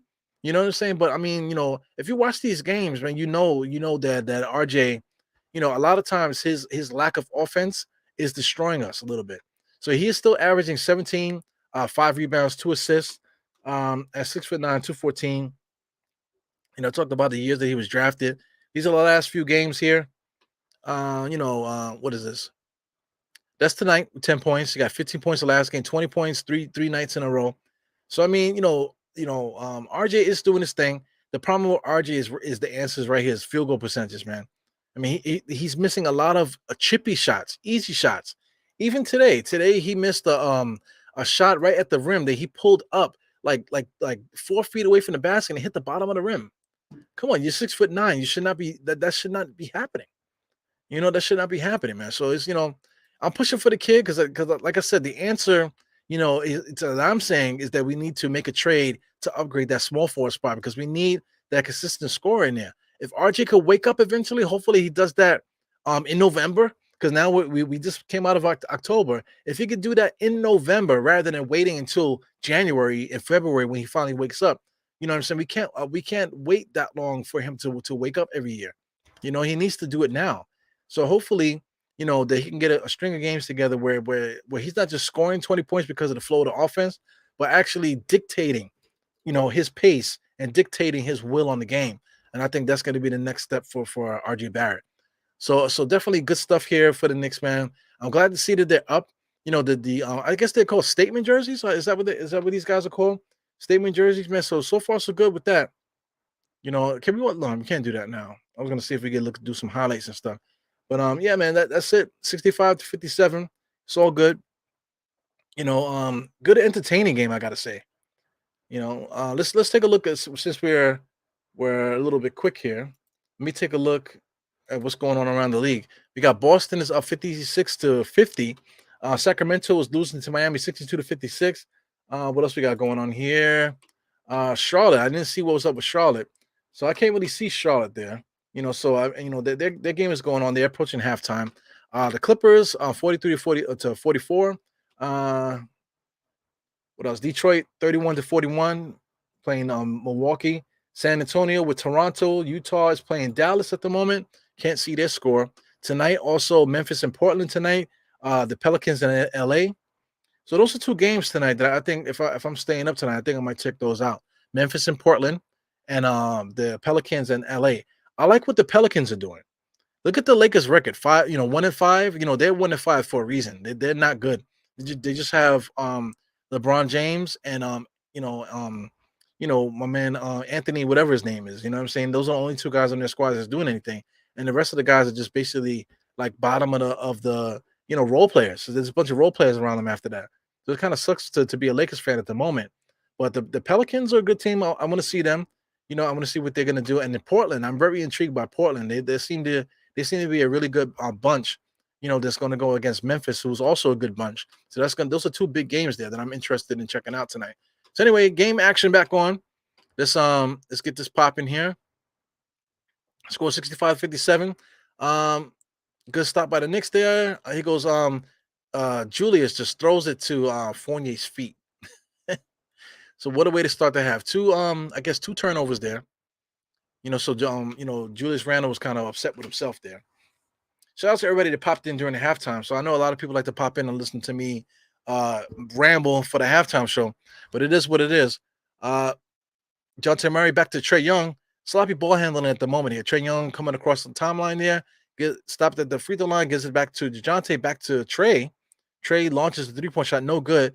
Mitchell Robinson did not box out well. Tapping the rebound, got it to Julius. Julius bringing the ball up the court. Top of the key. Over to RJ. RJ dribbling the wrong way. RJ going right to nowhere. Gives it to Jalen Brunson. Fakes a three. Back to the three-point line. And he got fouled. They didn't call it. Oh, yeah. Here goes fast break here. Julius Randle stopping the ball. Who's Hunter on the inside there. He called a switch. Julius called the proper switch, but didn't get up on Hunter and pull up a jump shot right in his face. So sloppy play here early on here. 65-61. Spoiler alert. So I guess Atlanta's going to score again. The Knicks are going to have another turnover here. We'll see what's going on. Picked by Mitch to Jalen. So Mitch wasn't paying attention. You got to shoot that, man. Jalen Brunson's got to shoot it. He goes Atlanta taking advantage of the Knicks' mistakes. Kick it out to Collins. Collins, their little boogie woogie, was able to float a nice little layup in there. So here goes the Knicks. The Knicks are allowing these guys to come back here. 65-61 on my clock. The Knicks can't score. DeJounte guarding Jalen. Picked by Mitchell Robinson. He didn't take it. In and out dribble. Gets his way into the paint. Comes all the way right behind Mitchell Robinson. He should have put the shot up. Dancing and prancing in the paint. Shot is up. No good. Mitchell Robinson tried to get in there, but Jalen should have got it up early, man. Mitchell Robinson is the best offensive rebounder in the league, right? You got to give him the shot. Here goes Hunter, wide open again. Hits another jump shot, man. 3-point shots, man. So Atlanta is on a run. They're on a 7-0 run right now. 7-0 run for Atlanta. Mitch Robinson, top of the key, gives it to Julius Randle, looking for a shot, gives it to Fournier. He takes the pick from Mitch Robinson, pulls up for the free throw line, air ball. What the fuck? Mitch Robinson saves it, gives it to Hunter, back to Trae Young. Trae Young pushes the ball up the court. Collins tried to get him open there. Good defense by the Knicks, stopping the run. Here goes Murray, just doing what he does. RG's in trouble. He just pulls up. He missed top on the back of the rim. He goes Julius dribbling the ball up the court. Too much dribbles.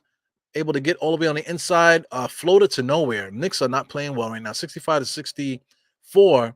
I can see Atlanta taking the lead now. Atlanta, here goes Trae Young. A nice in and out dribble there on Fournier. Goaltending there. Oh, no, they didn't call goaltending. So blocked by Mitchell Robinson. Here goes Julius Randle dribbling up the court. They need to stop and run some offense. What the hell? Here goes Julius Randle just gave him the ball there and gives a fast break to Trae Young. Yeah. Knicks call a timeout. So I feel like a timeout should have came a little sooner. You don't wait till you relinquish the lead. You can't let the other team see the lead change. You know what I'm saying? Before you make this timeout. So that was a slow timeout by Tom Thibodeau. 66-65. Lord have mercy. Knicks came out the timeout playing terrible, man. Julius Randle with the stupid in and out dribble that never works. And then to nowhere. Unbelievable. Let me see what you guys are talking about. Shout out to Kareem, man. Hey Kareem, I was talking about Raw Hebrew, man. I saw you in the chat there. So, I really enjoyed how Hebrew explained the perspective with that. He did it so eloquently, so I thought he did a good job with that. So if anybody's looking for the counter argument of what's going on here, Hebrew will give it to you. Whether or not you agree with it or not. Like I said, shout out to Papa Left. He was in the chat, causing trouble rather than listening to what he was saying. Trying to be a counter argument, but it's not necessarily a debate. It's about explaining the process or explaining the thought process, whatever. After the complete explanation, then give your whatever. But it's not a debate where it's like this versus that. There's got to be a conversation. Like with anything, it has to be a conversation where people could come to an understanding about why things are going the way they are. Whether or not you believe it or not. Not saying that I believe one way or another, but at the same time, you got to hear both sides.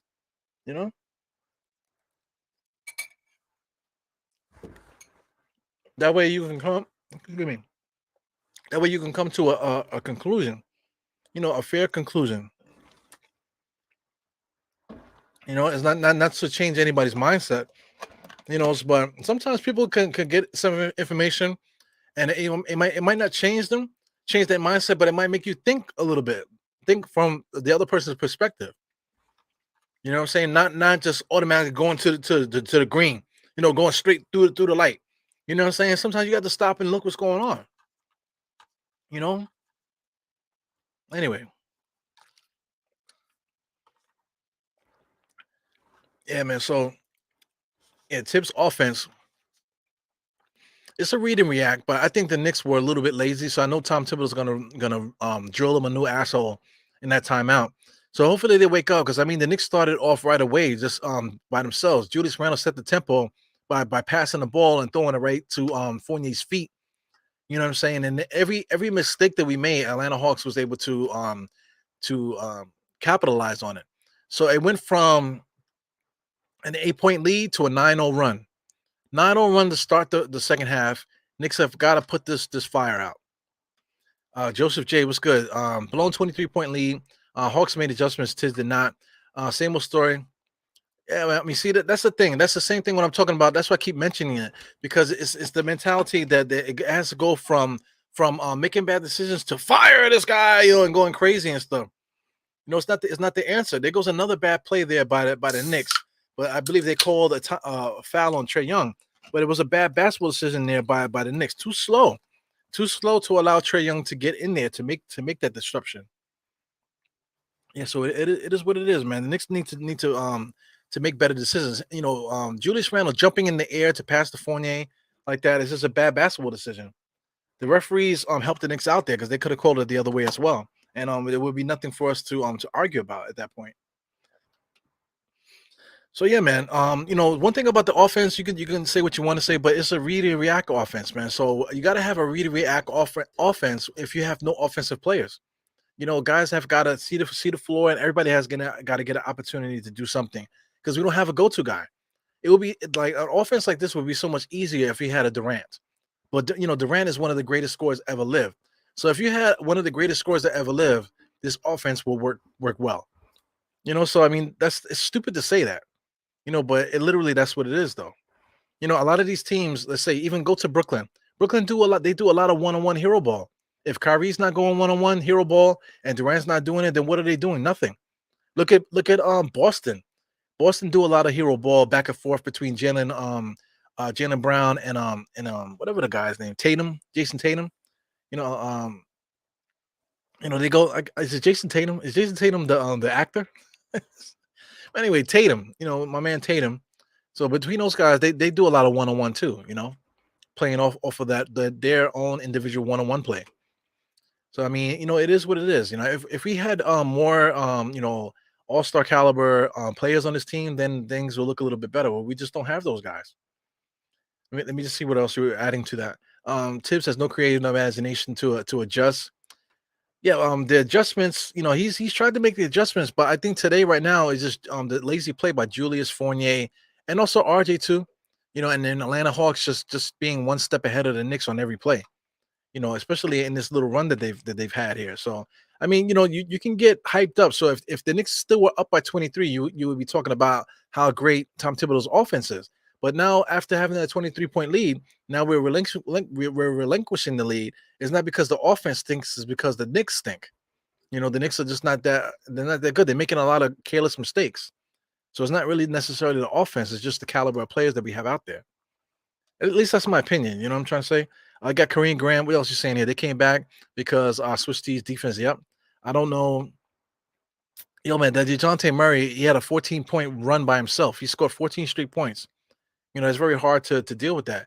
The Knicks don't have another guy like that. We have Jalen Brunson, and then outside of Jalen, we got Julius and RJ. We don't have a guy that's going to get 14 straight points for us. We just don't have that. So it's just crazy.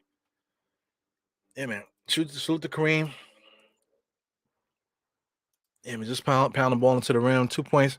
A couple things too. Jalen Brunson, he's been getting into the paint looking to make alley oops instead of just putting the ball up there and letting Mitchell Robinson and Julius fight for the rebound. Sometimes you need to just get the ball at the rim. Yeah,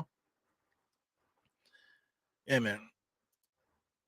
Yeah, we grinding out here, bro. Good contribution, man. I appreciate your comments, man. Definitely. Joseph J, everybody here, Kareem. Shout out to everybody in here. Mitchell Robinson fighting for his life down here on the rebounds. What did they call? They call what? Over the back? Did they call over the back of Mitchell Robinson? I don't know what's going on here. So Julius puts up the shot. Yeah, they're calling over the back for Mitchell Robinson. Yeah, you got to be careful, man. It is over the back. Sometimes when you lean forward, you get yourself in trouble. Oh man, Hunter again, wide open 3-point shot. He misses it. Julius Randle fighting loose ball foul on the floor. It was Julius. Julius threw the hook. Julius did throw the hook. Let's take a look at the replay here. He threw the hook. You can't complain. You can't complain about that. Julius threw the hook down there. So two back-to-back fouls on Julius, if I'm not mistaken, right? I don't know if it was fouls, but definitely two back-to-back plays there by Julius. Still no change in the score, 66-65 at the moment. We got DeJounte top of the key over to number 3 pull-up jump shot, and he makes it. Man, 69-65, man. This is ugly. Knicks are playing very sloppily right now. Tom Thibodeau is yelling at Jalen. They're calling out something. Stop the dribble, man. They don't know what's going on. Mitchell Robinson top of the key, gives it to Fournier. Fournier goes one-on-one, goes all the way to the basket, looking for somebody, finds RJ. He should have pulled up. Here we go, spin move. Oh my God. How do I starve for shots like that, man? Spin in the lane, nice little pull up with the left hand. That should be money all day. DeJounte coming across the middle there, top of the key. Going against Mitch. Mitch playing good defense on the inside, man. He's all alone. Good fighting there. But I think there's 2 fouls on Mitch early on in this second half here, third quarter. I believe they call it 2 fouls straight on Mitch Robinson. So I don't know if Tom Thibodeau is going to call Hartenstein. Is Hartenstein getting up? I can't see at the moment. You got Clint Capella, top of the key. At the free throw line. Off the front of the rim. Nice spin to get the ball in there. Hartenstein is still in the game here. Still on the bench. Right now, Mitch Robinson has 3 fouls. Mitch Robinson has 3 fouls at the moment. Fournier also has 3. Right now, Randall has 1 foul, so he could be a little bit more aggressive. Here we go. Knicks 67-71. Let's get some offense here. I think the Knicks probably going to score here. Jalen Brunson over here guarded by DeJounte, picks up his dribble too early. RJ spinning around, gets at the top of the key. RJ's little dribble to nowhere, all the way on the inside. That's a layup. Come on, man. Too much movement, man. Oh my God, you got a little guy. Instead of wasting time pushing the guy, just get the damn shot up. What's the point of practicing all year if you can't if all that practice doesn't fix all your mistakes? Good defensive play by Mitch, blocking on the inside. Julius Randle gets it back from RJ with a nice little layup. So the Knicks take advantage of the fast break there. Very rare opportunity on the fast break for the Knicks there. 71-71 tie game here. We got a good ball game here, guys, man. So I mean, Atlanta Hawks, they're not going to lay down for us. Obviously, DeJounte being guarded by Fournier. Come all the way on the inside. He's probably going to pull up. There he goes. Right hand shot off the left hand side of the rim. Mitch Robinson able to get the rebound for Clint Capella. Clint Capella looks a shell of himself. Fournier, fast break 3-point shot. Wow, no good. Mitchell Robinson just slams into DeJounte. So Mitchell Robinson is out of here. That guy has 4 fouls now. So Mitchell Robinson is not playing smart basketball. He's playing good basketball, good physical basketball. I appreciate it. So if you got a guy like Hartenstein out there that could come in and contribute, then you can just give up those fouls as long as you're hurting guys. Get out there and hurt people. If you're gonna foul people, make them feel it. So I appreciate it. Hartenstein's in the game, so it's a good substitution, good player to put in the game there. So I appreciate what Mitchell Robinson is doing. Nice physicality in this game. You got DeJounte Murray top of the key. Kick it over to Holiday, number 3. Back to DeJounte, guarded by RJ. Right hand pass there to Hunter. Hunter sees barbecue chicken right in front of Fournier. Number 17, that's a Kongwu, was able to get the rebound, but they call it out of bounds on the Knicks. Yeah, they call it out of bounds on the Knicks. So the Atlanta Hawks would take the ball out. 6 minutes and 4 seconds left in the game. It goes Hunter being guarded by Fournier. Holiday on the left side gives it to DeJounte, just pulls up. No good. Okongwu was able to get the rebound. Got the best of Randall. Randall's arguing with the refs. Here we go. He goes Rose. He's still arguing with the refs, man. Come on, get back in the game. He's still arguing with the refs.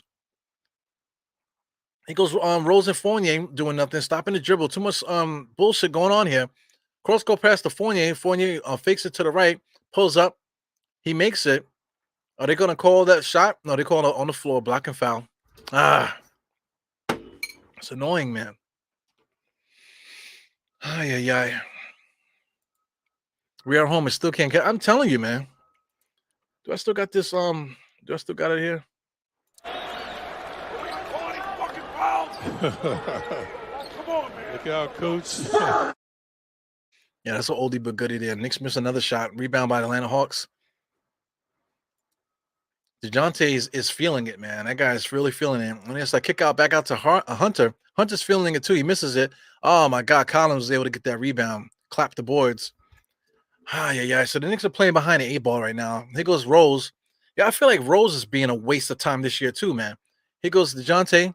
Bullshit pass by Rose there. So a nice fast break for Atlanta. Now they're stat padding now, 77-71. Knicks are not playing good. Yo, I gotta call out Derrick Rose. He's not playing well. He's just not playing well. He's out there just getting cardio right now. Here goes RG on the right hand side. Back and forth to nowhere into a triple team. Back out to Rose. And Rose is just standing and not prepared to catch the ball. You can't see the action. He's not prepared to catch the ball, but RG is being guarded by 3 people. It's ridiculous. What kind of pass was that with Rose? I feel like what's going on with Rose? Is he having a nutritional problem? I know he was so hyped up that he lost all that weight, but did he mess up himself a little bit? I wonder. Here goes the Atlanta Hawks. They're now all of a sudden they got offense running. Here goes DeJounte Murray, off the leg, stupid ass turnover. Here goes Rose. Rose almost travels. Did he travel? They called a travel. Did he call a travel? No, they called a defense. Yeah, that was almost a travel. Come on, Rose, man. Rose, I feel like Rose is like sleepwalking out there. Watch this play. Derrick Rose, what's going on? You can't see? That is a foul. That Holiday guy, come on, man. That is a foul. I hate it when guys complain and they know it's a foul. Everything can't be contested, man. That's an obvious foul. The whole league can see that. Even Stephen Wonder can see that. He's still got a frown on his face. Come on, man. You grabbed his whole hand, you freaking moron. So I see a run coming for the Knicks now. Basketball's a game of runs. IQ's in the game. Julius Randle. This is the first time they ran his offense this whole game here. Julius Randle picked for RJ.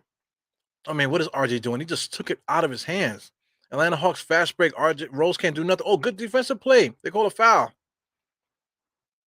Good defensive play by Rose there. I'm gonna see the replay with that one. It looked like Rose might have got all ball there. Good defense, man. By everything.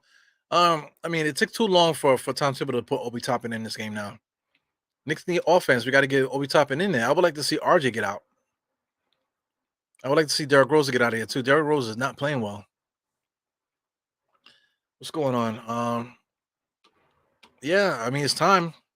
I agree with you, Kareem. It's time to make an adjustment here. So, when it comes to Tom Thibodeau, I guess this game, especially the second half, Tom Thibodeau is losing his grasp on his game. Right now, the stars are basically taking control, and Trae Young is not even in the game.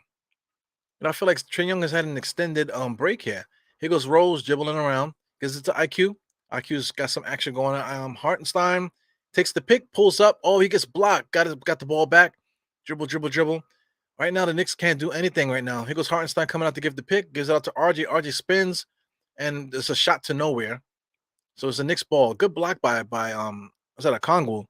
A Kongu or Collins? I'm not sure who that was. Let's see here. That was Collins. Good block by Collins. If you're gonna get in there and block, man, at that point you should have got the rebound. Instead of trying to pin it to the board, it should have rebounded it. So the Knicks got hot potato there. It's back to inbounds pass from Rose to RJ. Is back to being the Knicks ball. So see what the Knicks do. You got Rose here, uh, underneath the basket, looking to get the ball in. Can't get the ball in, gives it out to RJ. Oh man, he had to launch it. No good. He had to get it up there. 79-71.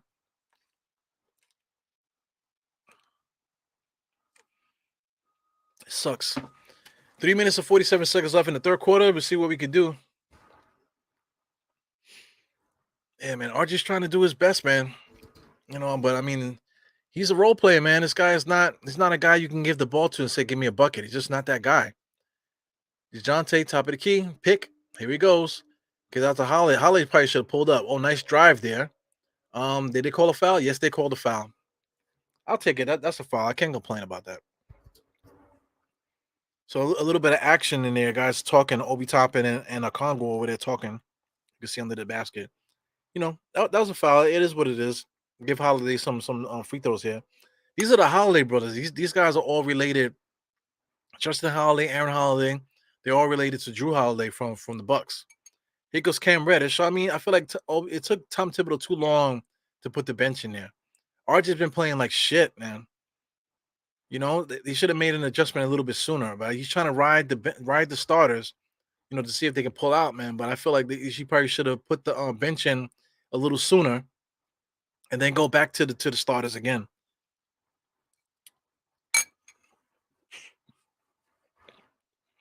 You can't stick to the same game plan every game. Here goes Jadante again, driving. Collins misses the three. He goes quickly trying to get the ball up the floor here. Oh, he should have pulled up. Oh, him and Obi Toppin was fighting there. Oh man, the referees got the whistle in their mouth, man. He goes quickly. Shot clock is at 11. Quickly, fakes it over, gives it back to Cam. Cam pulls up. No good. Knicks are in trouble, but Knicks have nothing going on right now. Man, we went from playing so good, to just letting the game go away, and now the point guards are dictating. Shout out to DeJounte. I was saying that he's not that good, but I feel like he's the one. He's the catalyst of this game right now. Yeah, Hartenstein, he shouldn't have pushed down. If he didn't push down, it would have been good. But I like to see guys on the floor. If you're gonna get fouled, throw the guy on the floor. Let the guy feel it on the floor. Knicks are in trouble. This lead is going the opposite way. So 81-71. Jump ball here, Hartenstein and Collins. I mean, come on, man. Let's get it up. Let's get it up. Knicks get the ball. He goes quickly. Going to push it up. Obi Toppin was open there. It goes Obi Toppin pissed off, too much body language, pulls up, just throws it up at the rim. You know, Obi Toppin, that's one thing I don't like about him. He just throws up. He has no conscience, man. No conscience about what's happening in the game or at the moment. He doesn't know we got the ball. Let me get it up there because I'm a star, right? Oh my God. Who's that? That's one of the Holiday brothers. Got the 3-point shot there in the corner. What's up with the red hair? Got quickly dribbling around between his legs, takes the pick from iHeart, looking around, somebody on his hip, gives back to iHeart. iHeart doesn't take a look at the basket. Cam Reddish missed a little bit on the drive there. Obi Toppin was able to get that dunk off a pass from Cam Reddish. Cam Reddish and Obi Toppin got some good ESP with each other coming off the bench. So we got to get some offense here. 83 to 73. Oh man, the Atlanta Hawks are just cooking right now. Here goes DeJounte all the way to the basket, turned around, gets it to one of the Holiday guys. Oh man, the Holiday got smacked right to the other Holiday, back to Collins for the dunk. No, to DeJounte for the dunk. So DeJounte's starting to do his little stuff now. Oh man, good steal by DeJounte, man. This guy is like kicking ass, man. For all the shit that I was trying to say in the beginning, talking my shit about him, he is completely taking over this game. 87 to 73. They're killing the Knicks right now. Look at him. Now you could talk. He wasn't talking that shit when the Knicks were up by 23, right? Now that they're winning, now he's talking shit. Like it's like I think Jordan said that, right? It's all good to talk shit when you're up, but it's a whole different story to talk shit when you're down, right? He goes quickly, nice little pull-up jump shot at the dotted line. He makes it. He goes one of the Holiday brothers coming up. It's Aaron Holiday being guarded by Rose. I feel like Rose has been in there way too long as well. All the way to the basket, just riding around. He's gonna try to score. Hartenstein gets in there for the steal. Hartenstein was able to get the rebound. He goes quickly, pushing the ball up the court. Knicks have got to score. I feel like the Knicks only scored 10 points in this third quarter. Wow. So the tail of the game here in this third quarter, 10 points for the Knicks and 30 points for Atlanta. It's a 20-point turnaround, man. That's crazy. Not good, man. Not good. So this is a game of runs, man. But I mean, if you're gonna play like pure dog shit like this, wow, and right in his face, no good. Quickly with the rebound, trying to get Obi open. Oh, they called a travel. I agree with that. That was a travel. I agree with that. Can't complain. That was a travel. The momentum is completely away from the Knicks, man. The Knicks are not playing well. Definitely a travel. Good defensive play by DeJounte. So I mean, listen, man. I was saying that I'm glad that we got Jalen Brunson, but now I gotta rethink that. Yeah, we have no shooters. They're clowning us. It's crazy.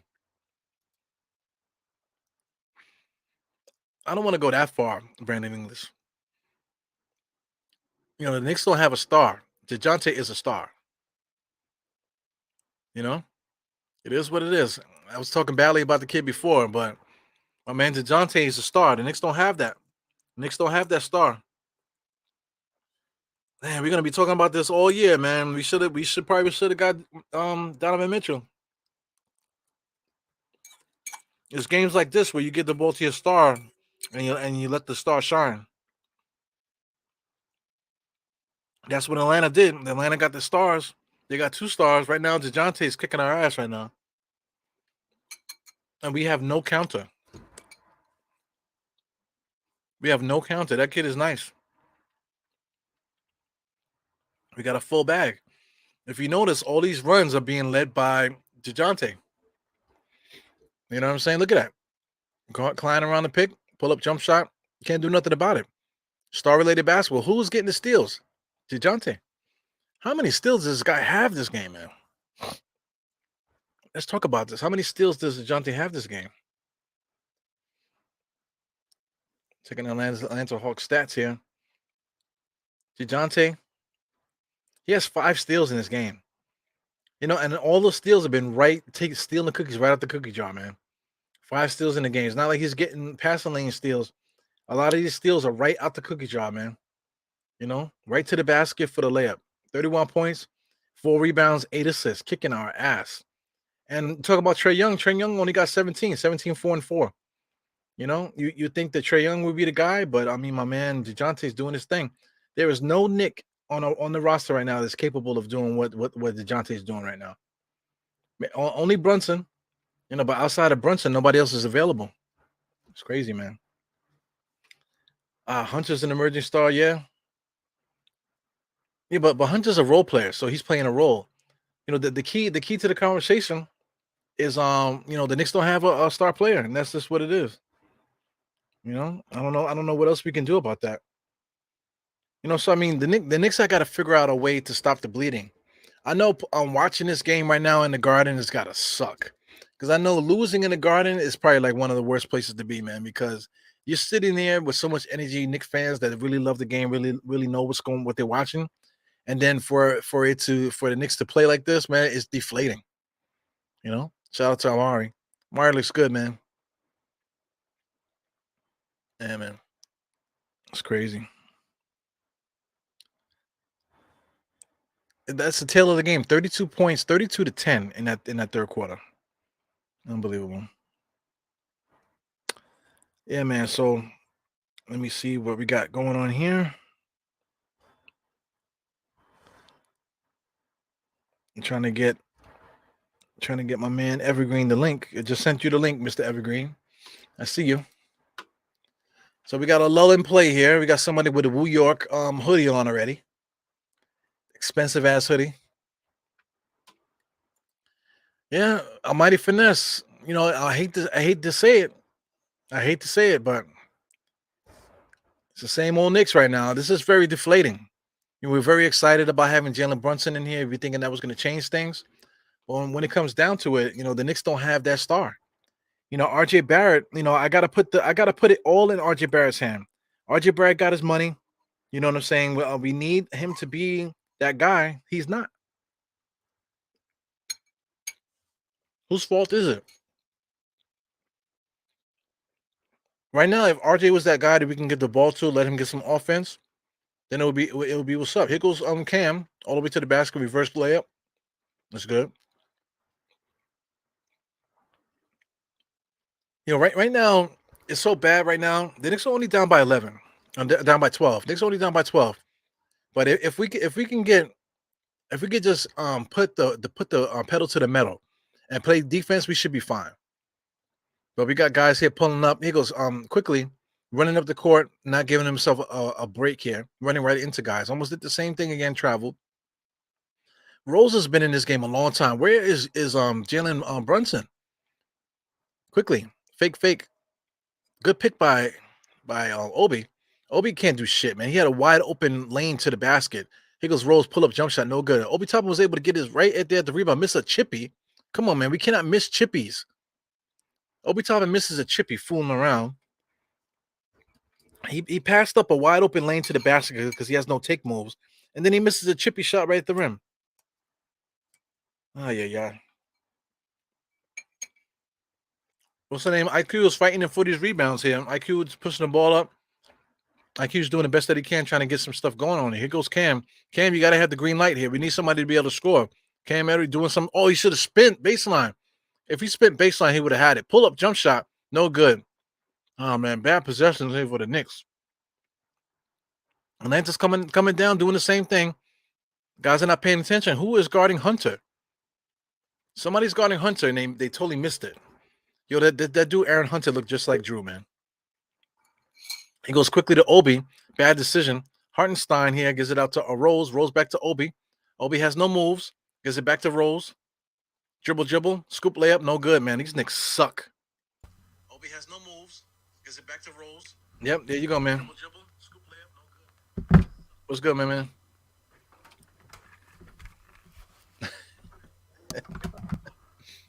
I see you. All right. I don't even know what to say right now. You about to play the music for the fat lady? Fat lady's coming up. I see the I don't keyboard. know, bro. I don't know what I want to do at this point. Um, Tom Thibodeau needed a timeout a long time ago. Yeah. What's your minutes?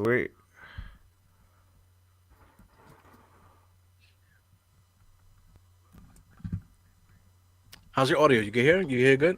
Yeah, I hear you. I hear you good, but I don't. I think I'm behind you. I'm at a commercial break right now. Yeah, me too. I'm at a commercial break. Okay. Yeah, this is pretty amazing actually. I don't know what to say. I'm in such a mood to, how do you say, blame Tibbs. I'm always gonna be in a mood to blame Tibbs. Yeah. There's literally no reason that he should, like, what are you doing? This guy sucks, bro. Like, do y'all not see this? Like, I've been talking about this for a long time. For a long time. Like, Tom Thibodeau's horrible. Yeah, he did a Like, bad job. Like, because I mean, he calls every game substituting. He does it the same exact way, no matter what's happening. no Like, he matter what's doesn't happening. dictate what's happening in the game. He just okay. Oh, it's 2 o'clock. All right, let's make a substitution. You know what I'm saying? He's looking at his watch. All right, it's about time. I got my. Maybe it's a notification on his phone or something. Every time it vibrates, he makes a substitution. It's like he forgets about, like, the human emotion, and Yeah, how, like, he forgets that players can actually be sustained the more they see the ball go in the hole, right. right? So it's like these guys, we were up 22, right? We were up 22 with the bench in. Why would you not leave the bench in at that point? Right. So then you sub in the starters again, and in a matter of 4 minutes they're back to within 10, and then you keep them in throughout the entire third quarter, and you think that what you did is gonna change. Like, this guy's a Yeah, it's raging crazy. idiot, and anybody that sees or thinks otherwise is blasphemous retards at this point. Like, I don't get it. I don't get it. What do you think they should do, man? Because I feel like now they're looking to get Cam shots. Cam made a nice jump shot there. I don't know if you saw that just now. I'm at nine Well, thirty. you know I believe in Cam, so Yeah. um, the fast break needs to happen.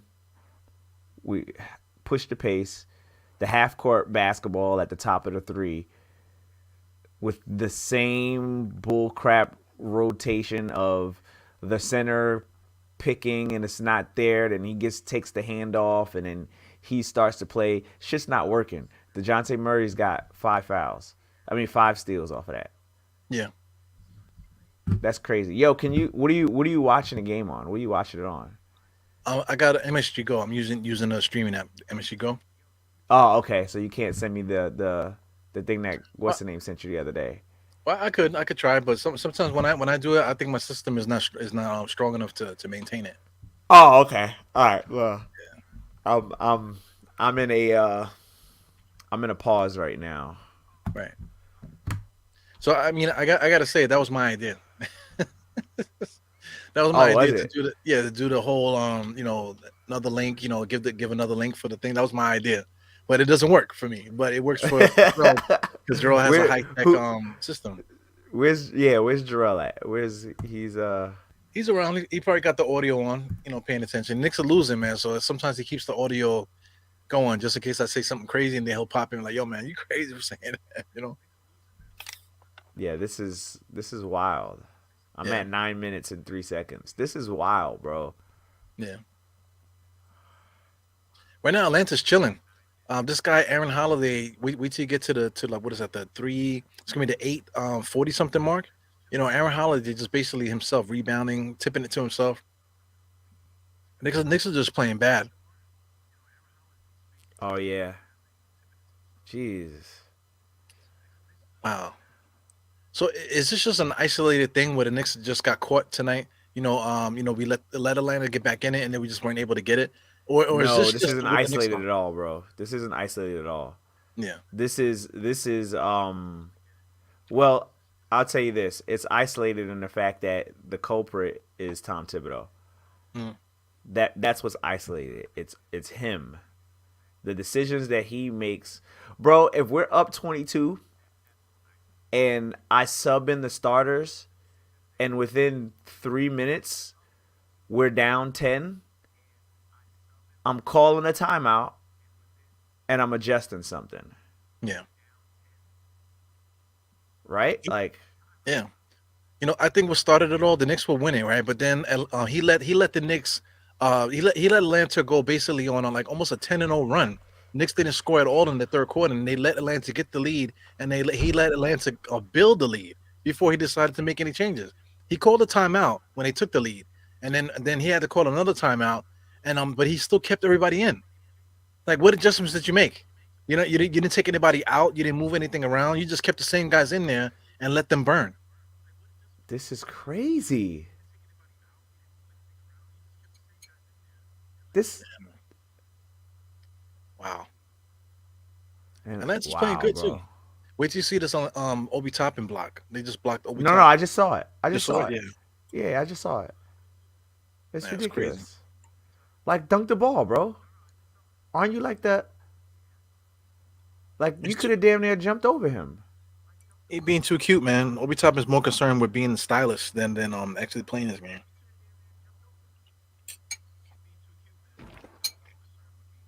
So me personally, man, I think the answer. I know Tom Thibodeau sucks on all this, but I think the answer with this is that we need to make a move.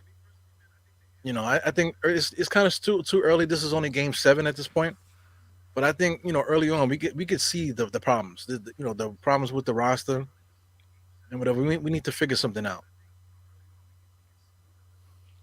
We're I not as good honestly, as we believe in our guys. I don't think it's a move that needs to be made because I value balance.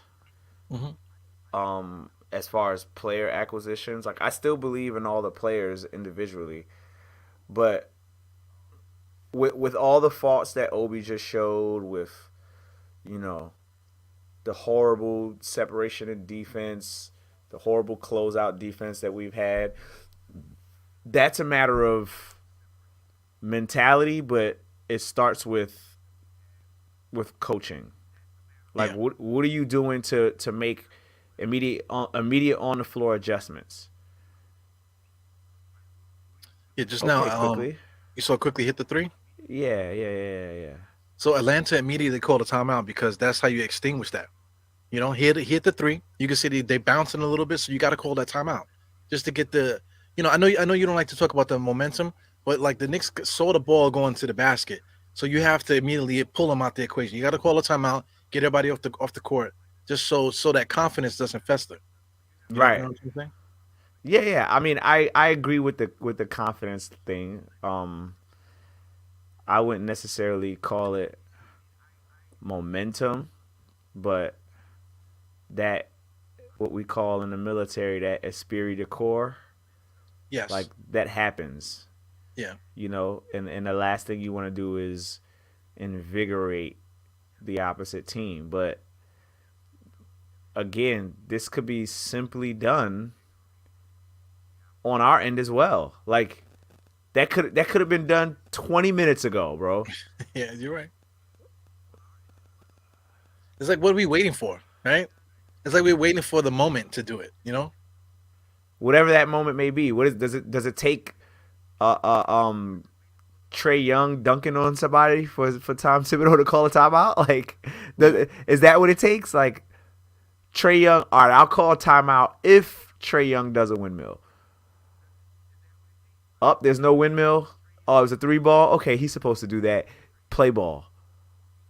What do Like, you think come about on, this? bro. What do you think about Mike K? He's been saying this for a while, though. I can't front.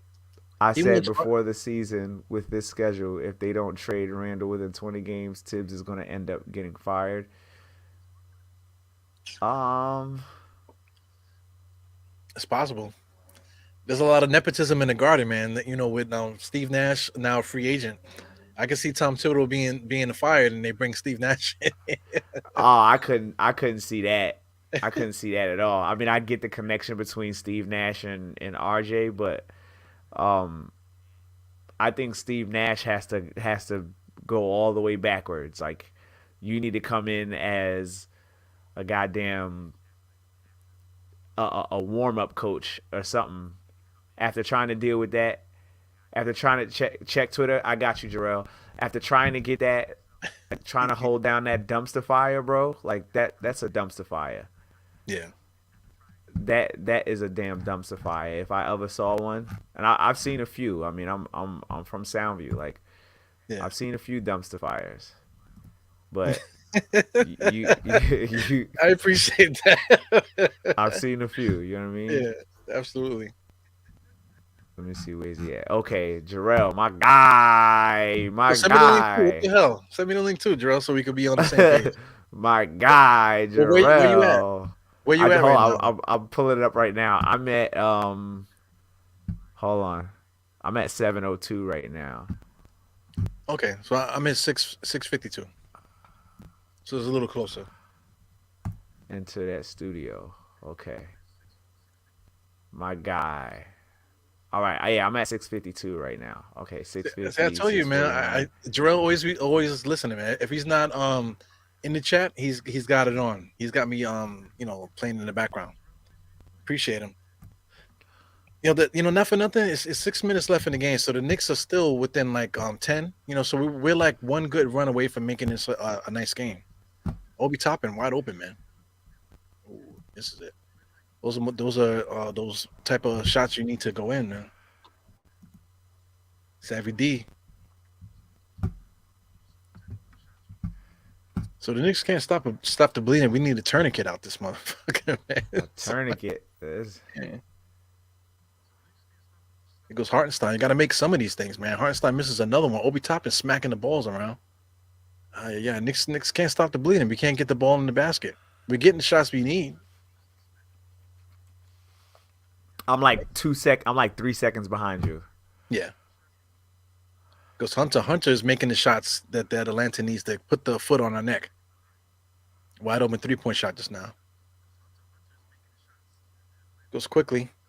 They got the same crew out there. When is Tom Tiddle gonna make the next adjustment? Here goes Obi Toppin, and he misses the dunk. Fucking Obi Toppin, bro. Wait till you see this. Too busy trying to be cute, man. And then look at this. There you go. That's the game right there. Game is over.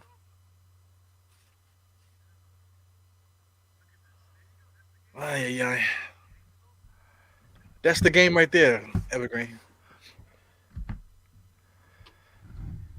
Mistakes on our end, and then and the Atlanta coming out, capitalizing right on the mistake.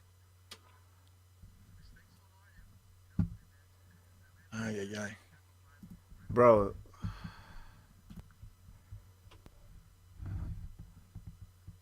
This is a horrible display of 105 to 87, though. Jesus. I could agree with that. He said Joseph J said we have a system problem, not a player acquisition problem. I agree with it, man. The system is controlled by the coach. Yeah. Speaking of system, we got caught into some a little debate on Twitter today, man. I don't know if you want to get into that. Oh, yeah, I mean, that shit's silly as hell to me. Like I still don't get it. Yeah, I don't get it either. Yeah, we definitely did. That's crazy. That's how bad the Knicks are playing that we're going to go talk about Twitter and something that happened with the dumpster fire across the bridge. Right.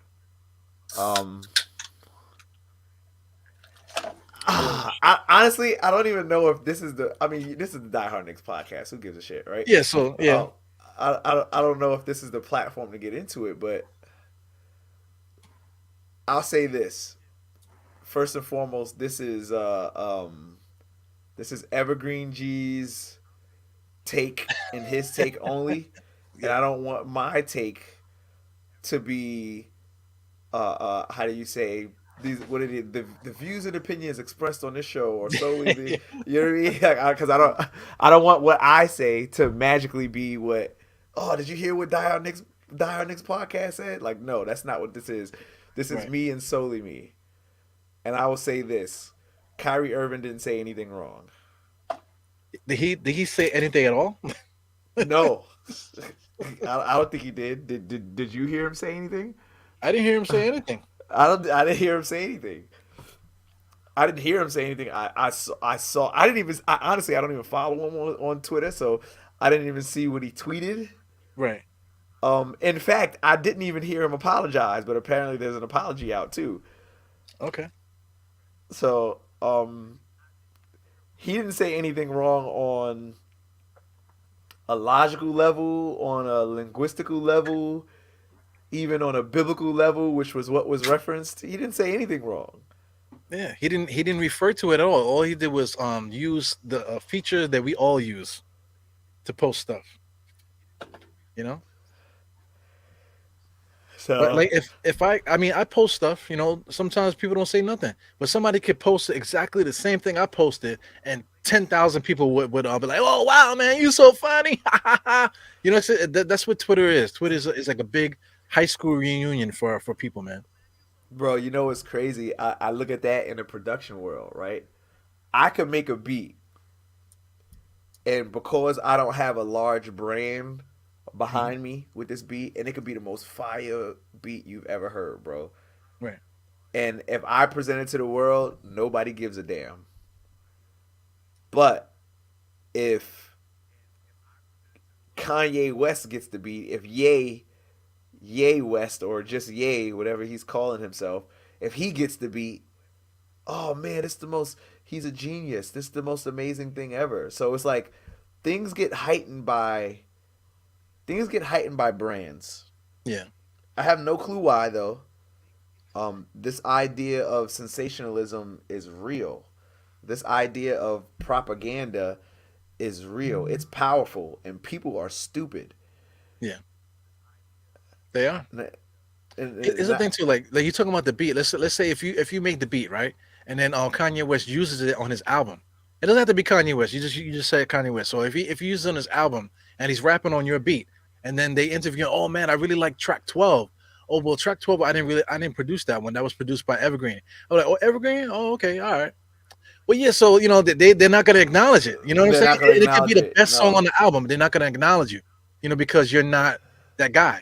Even though you might have the hottest song on the album, they're not gonna acknowledge you because you're no. you're evergreen. You're not. You're not the thing. You're not the thing that they're attracted to. I don't know. I don't get what it is. And it's so crazy that this. Oh my God, these are some, bro. I'm about to.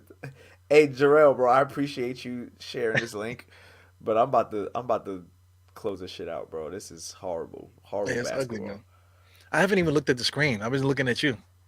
I like the setup back there, man. That's the man cave or what? This is just I guess you can call it a man cave. I don't know. I got my all my extra flags right here in the corner, Yeah, and my poles in the corner. Um,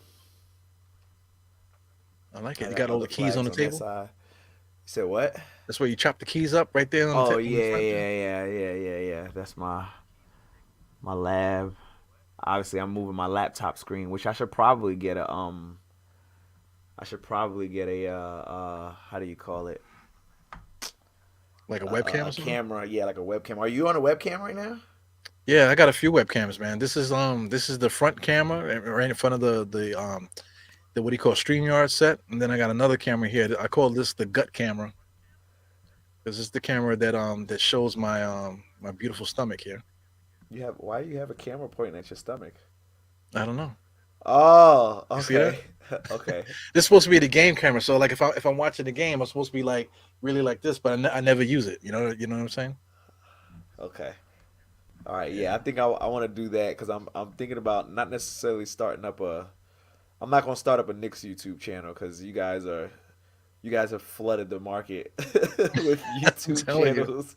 I'm I telling you. have more, and I got more than enough friends in the Knicks community to where I can just still maintain a presence on all of these channels by just jumping in. So I don't feel the need to be I don't feel the need to be like represented on the Evergreen G or the Knicks show or some Yeah. bullshit like that. Like I don't Right feel on the need to brand. Here do goes that. still Knicks fans. Right Yeah, on brand. yeah. Right. Right on brand, right? Still Yeah. Knicks fans is there. Shout out to Peace, what's Shot going Powers. He on? got his own channel too. He's chilling out with Divine. We got Yeah, I am Jarrell is with hanging out with Steph. You know what I'm saying? So it's a lot of yeah. stuff So going it's on here. it's and my oh look, and now they put in Quentin Grimes. Let's see Yeah. this. This guy hasn't played all season. Now he's Tibbs is like, bring us back, Grimes. We're down 17. He Bring got us a nice cut back. though. He looks slick with the cut, nice and clean. His face looks a little bit clearer too. Oh, maybe it's just I don't know.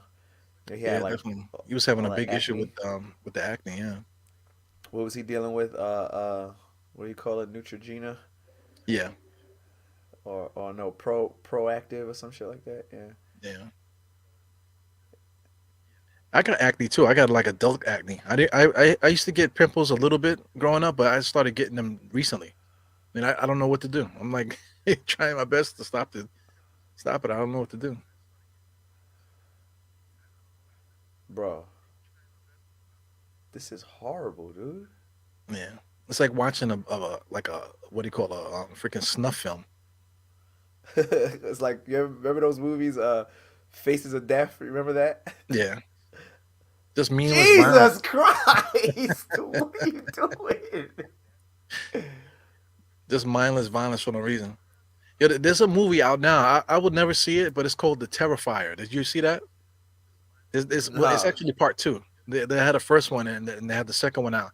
The first one, I didn't see all of it, but it's like some of the most gruesome and stuff that you ever see. And then the second one, they said is worse. So I would never watch something like that. But I the mean, to watch Terrifier. something, yeah, I think it's called the Terrifier. It's a clown Terrifier. movie. The guy is like he's like a killer clown. But I mean, he's like chopping cats up like he like like he's like it's crazy, man. It's sick that people use that do that stuff, man. Yo, did you ever watch the movie VHS? Did you ever watch that? I heard about that. I would never. I know what it's about. I would never watch that shit, man. VHS was weird. What was another one? I don't know if it was on VHS or if it was his own movie. It was Hmm. like Human Centipede or some shit like that. I You would ever never seen it? watch that either, man. Hell's You, no.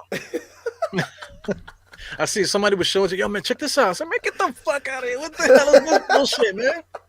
Like that movie is. Who thinks of that, man? Isn't it like a European movie? Some European nah, movie? it's some Japanese shit. That's like they're weird with stuff like that. But Yeah, no, actually, it's not. I think it's some German shit. yeah. I think it's a German movie. It's weird. Yeah, but I saw it and I was like, I I think to myself like a lot of time art imitates reality, Yeah, and that's some crazy shit. yeah. Like, so did that really happen? Did these type of things really happen? It makes you wonder. I'm quite sure some laboratory, 'cause, yeah, I agree with that. Art imitates life, man. There's got to be somewhere out there somebody thought of it or somebody did it. Somebody's You know, doing it. All because there's right, so many. Jalen Brunson hits a free throw. Jeez. It stops the bleeding, right? But there's like millions of people, billions of people in the world, man. So whatever you could think of, it's got to have happened before, or will happen, or is currently In the happening at the future. moment. Yeah. Jesus. Yeah. You guys fucking suck. You know what? I'm blaming it on RJ sneakers, man. That's what I'm gonna do. His sneakers are trash. They Those look. white, he's got those white and pink joints on, or what? Nah, he What is got he the wearing? yellow marshmallow ones on. Oh yeah, those are ugly. Yeah. Those are definitely ugly. They're like they dissolve in water. Like you can't Like, wear why is them he in the wearing rain. yellow shoes anyway? I Do we don't know. not believe in like matching with color jerseys and stuff, or no? No, they don't do that anymore. They just wear whatever on their feet now. Nobody matches. Yeah. Francisco said grave encounters. I am not messing with anything that anybody's any what do you call suggestions, man. I don't like Are watching you are horror films. you are you like are you like scared of scary movies and stuff like that? Is that your deal or no? Well, okay. Did you see the Yeah, Blair yeah, Witch? he is. Did you see the Blair Yeah, Witch? yeah, of course I did, bro. Yo, the Blair Witch So scared that the movie's shit out of me. hilarious. That movie's Yeah, hilarious. yeah, I thought it was real. I thought it was real. I thought it was real footage. So I was like terrified, man. And then one night I was stayed up watching Conan O'Brien, and the whole cast was on Conan O'Brien. I said, "Look at this shit, man." Scared of nothing. Yeah, scared of nothing. Nah, bro. I'm not a scary movie buff because I think they're all hilarious. Hmm. I think every last one of them, like they're all hilarious. Like now that I understand, like, or that I think I understand life, like these movies are freaking hilarious to me. And my wife is like petrified of clowns, So I like messing with people with scary movies. Yeah. But I will say I do like like not horror films, but like foreign thriller movies. Yeah. You know what I mean? Like, Like there's this movie that came out on Netflix like some years ago, and I've been ranting and raving about it for like 5 years. It's called I Saw the Devil, and okay. it's this Korean film about this serial killer that he goes around mutilating women and doing horrible things to them and then killing them. Right. And the guy, there's a detective that's on the case, and the detective has a wife, and his wife becomes a victim. So the dude finds out who the serial killer is, and while he's on like his little like convalescent leave and break, instead of him taking a break to grieve his wife, he's took devoted all his time to finding the serial killer. And he finds the serial killer, he drugs him, and he puts a tracking beacon. He makes him swallow a tracking beacon, and then he lets him go back free. So the serial killer has like a stomach ache, but he's like still has this mentality of let me do horrible things to women. And Right. every time he gets close to women and he gets ready to do something crazy, the detective pops up out of nowhere and beats the dog shit out of him. So it's like 10 scenes of the detective just jumping out. And so it's got like some martial arts elements into it too, but the movie is like hilarious. But Right. the whole time it's a thriller. Like I can watch movies like that and be like really into them. But the scary movies, your Blair Witches, your paranormal activities, and your boogeyman on the Elm Streets and all that. Those movies are hilarious to me because it's like it's not real, and like Yeah. especially when you're in a movie theater, people are like, oh, I'm like, yeah, it's Well, like not real. Like, The Conjuring and shit like that. Those are funny. Those are pretty like fun to watch. I like to watch those. I yeah, just yeah, yeah, Yeah, I just don't like gratuitous killing like chopping people up and stuff like that. That stuff I can't deal with. That shit is too much. yeah, bro. It's they're hilarious. Like I said, they're hilarious to me. I don't like the self mutilation, the mutilation movies. You know what I mean? Like that kind of stuff is kind of I don't think I can deal with that. Um, Not that it's scary, but like just it kind of bothers me. Oh God. That's it. That's murder right there. 112 to 99. All right, thanks, Jarrell. Appreciate you, bro. Yeah, that's embarrassing, man. Isn't got a statement jerseys, whatever they're called, So this is supposed to be a big thing. A lot of fans are excited. A lot of people probably spent a lot of money in the lobby before they went up. They probably bought the jerseys in the lobby, came up there, got the jerseys on, and then we proceeded to get our ass whipped today. Yeah, bro. This was a horror movie. Definitely, Kareem. Definitely horror movie. You couldn't have So said that how do shit we any stop this, better. man? Because we play the 76ers next, then we play the Celtics and then the Timberwolves. I think if we play like this in the next 3 games, we're gonna lose the next 3 games. Can we, all right, I put this on Twitter a little bit earlier. I mean, I'm pretty well versed in the CBA, but or at least I know where to reference things in the CBA. But I need people to, we gotta tag team this whole issue.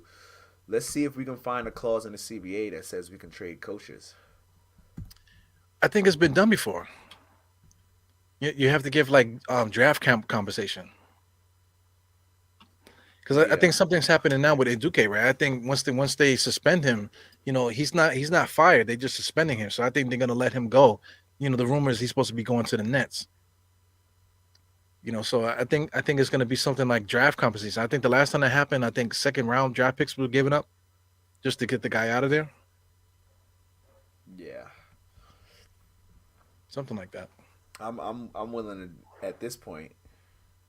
So you want to trade a coach for a coach? Tom Thibodeau for who? Yeah, whoever, any one of the bottom feeder teams at this point. You know who I want though? I want the dude that was the coach of Utah, the one that quit. What's his name? Uh, uh, um, not Budenholzer. That's Milwaukee.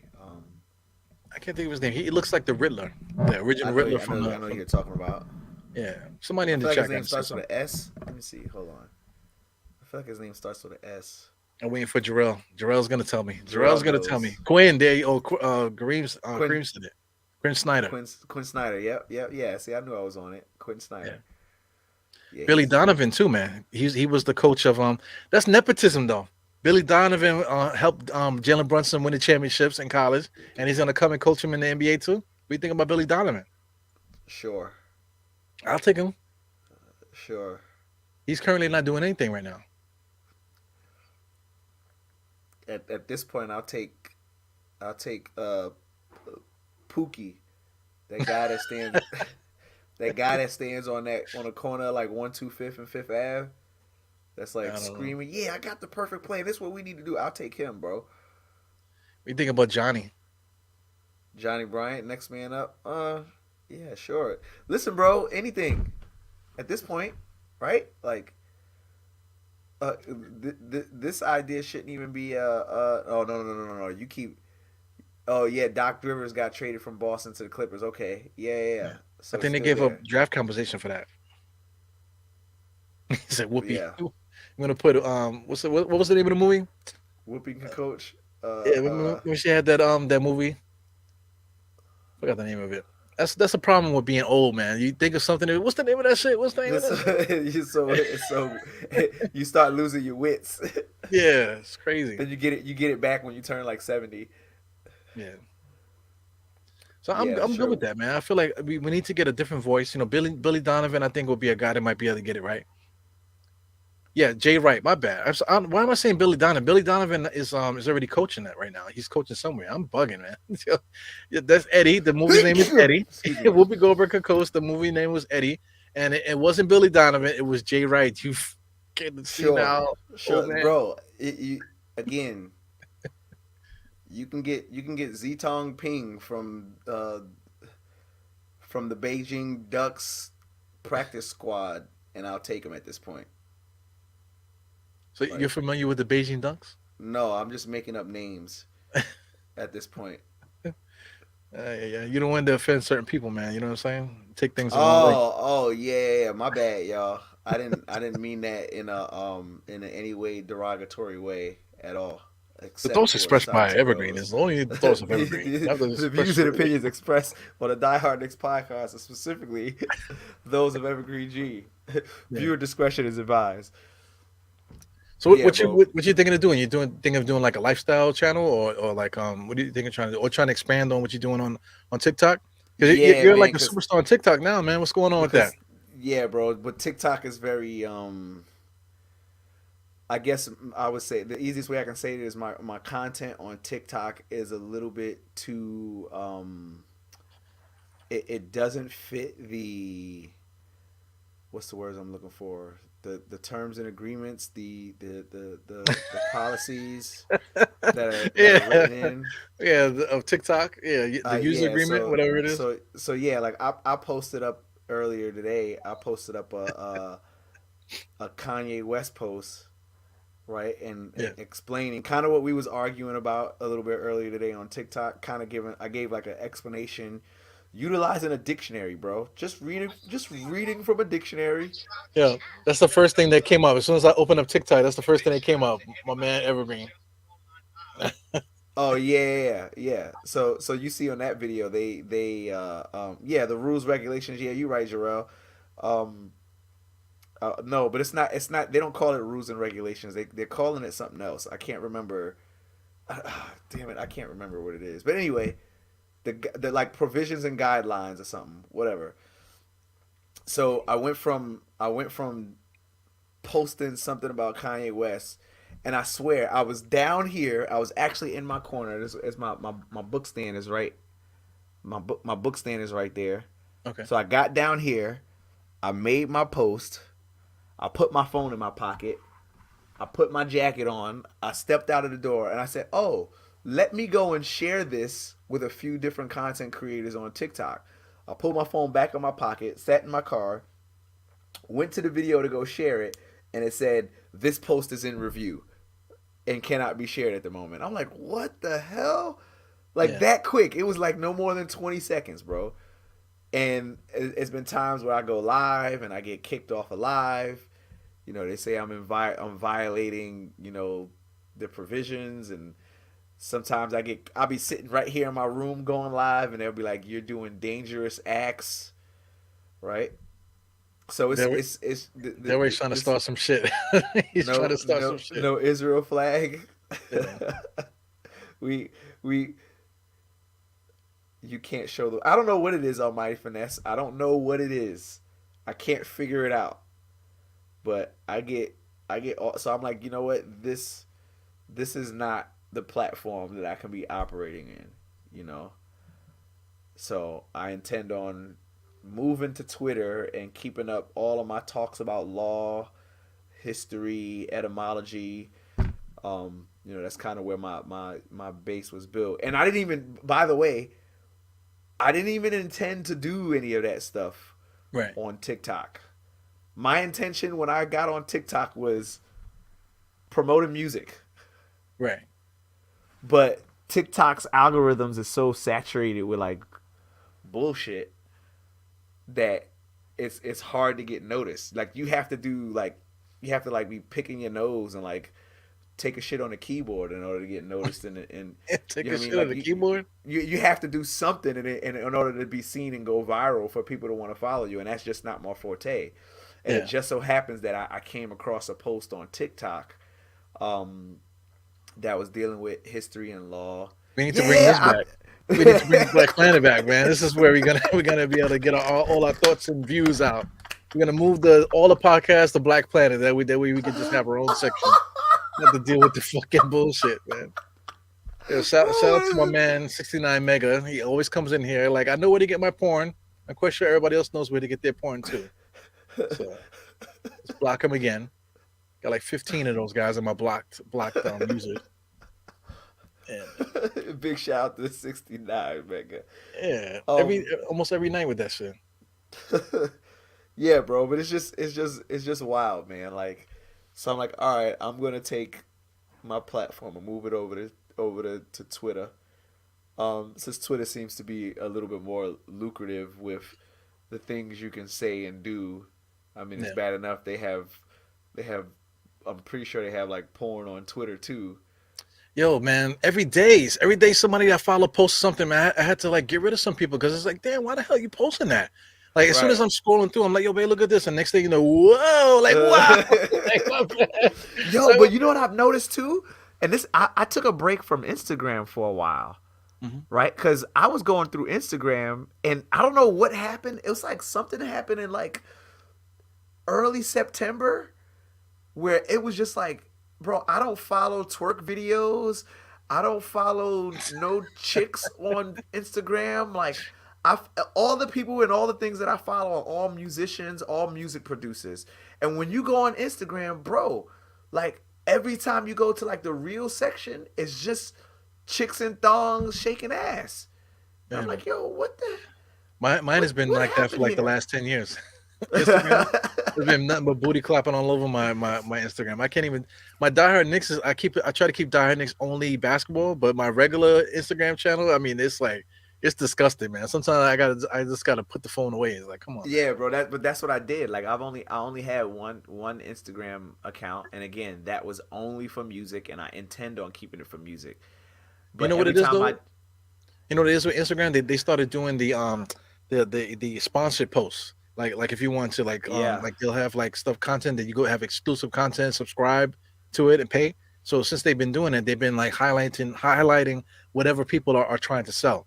So mostly yeah, people are trying to sell ass. So that's what you're gonna see right, on right, right, yeah. right. Yeah, I'm not selling ass. You know, it's like I said, it's just so weird, bro. Like I don't get. I guess what they say, sex sells. I guess so. They're making a killing off of it, and Eagles Hawks, a dumbass Hawks fan here. dumbass Simps are buying it. Hawks and Braves own New York. Oh, Isaac Crimes. I wonder where you got that cheap ass Cuban cigar from, huh? Cut it out. Yeah, man. Has Atlanta ever beat the Yankees in World Series? I don't think they did, right? You know, I think we but beat they, them in the World Series once before. I but they remember when I was only younger going, "Fuck the Braves, fuck the Braves." You know what I'm saying? I think I have memories of that. You know what I'm saying? right, So right, right, right. Yeah, you got it. You got a wild bub. You got a wild bub. Now go ahead and take that overstuffed black and mild, and do your best to try to split it open and put some yeah, stuff into it. Cut it out. he's Yo, in but Atlanta. you know what I've learned, bro? What Bro, Atlanta crackheads are the most boldest crackheads on the planet, bro. Because they're new crackheads. That's why they got the new ones down there. Bro, I was in Atlanta like 10 years, no, about 11 years ago. Hmm. This crackhead asked me to buy him a whole pack of cigarettes. He's like, yo, can you buy me a pack? I said, damn, motherfucker, a pack? A whole pack? He said, come on, man, you got it, bro. You got it. Like, get out of my face, dog. Like, ask me for a whole pack of cigarettes. He So, said I got on a gas station T-shirt. Yo, shout out you to got to gas station guess. T-shirts, but they don't sell T-shirts in our gas stations in New York, man. That's some down south shit. So Yeah, yeah, that's that. We don't even. you know what I'm Gas saying? station Like t-shirts. they sell chicken at the gas station where you guys are from, man. You know what I'm saying? Right. Our gas stations, you can't even go inside of them. It's all covered with bulletproof windows, Yeah, there's an and you Arab just guy in pump the your middle gas of it like outside. this. Yeah, You could buy we you don't might be have. able to buy some gum. You know, Yeah, yeah. So I don't know, bro. That whole. I guess we got sidetracked, but we can talk more bad about the Atlanta Braves. But hey, you're on yeah. your high horse today. Win a championship, dude. Francisco said the '57 Braves won against the Yankees. Yeah, man. This you gotta count the win somewhere. Yeah, so Snapchat, I mean, Snapchat is a good platform too, but I feel like it's hard to be noticed there. They don't really have like a search engine there, really. You kind of just Oh, have they to know don't. where to go. I don't know if they Oh, changed okay. it. Oh well, I never picked up a Snapchat just because from what I understand, it was just like, what did they say? What did my wife say? Snapchat is for the cheaters. Yes, it is. That's what she said, and When I was a prominent cheater, I was using Snapchat. yeah, I didn't. I heard about that, and I was like, all right, well, I'm not trying to get caught up in no bullshit, so I'm staying the hell away. You see that? That's how she knows her girlfriend's be on A lot, Snapchat doing a lot something of wrong females, on yeah. Snapchat. Yeah, You know? and you know what? I'm like this. Look, I'm at this point, yo.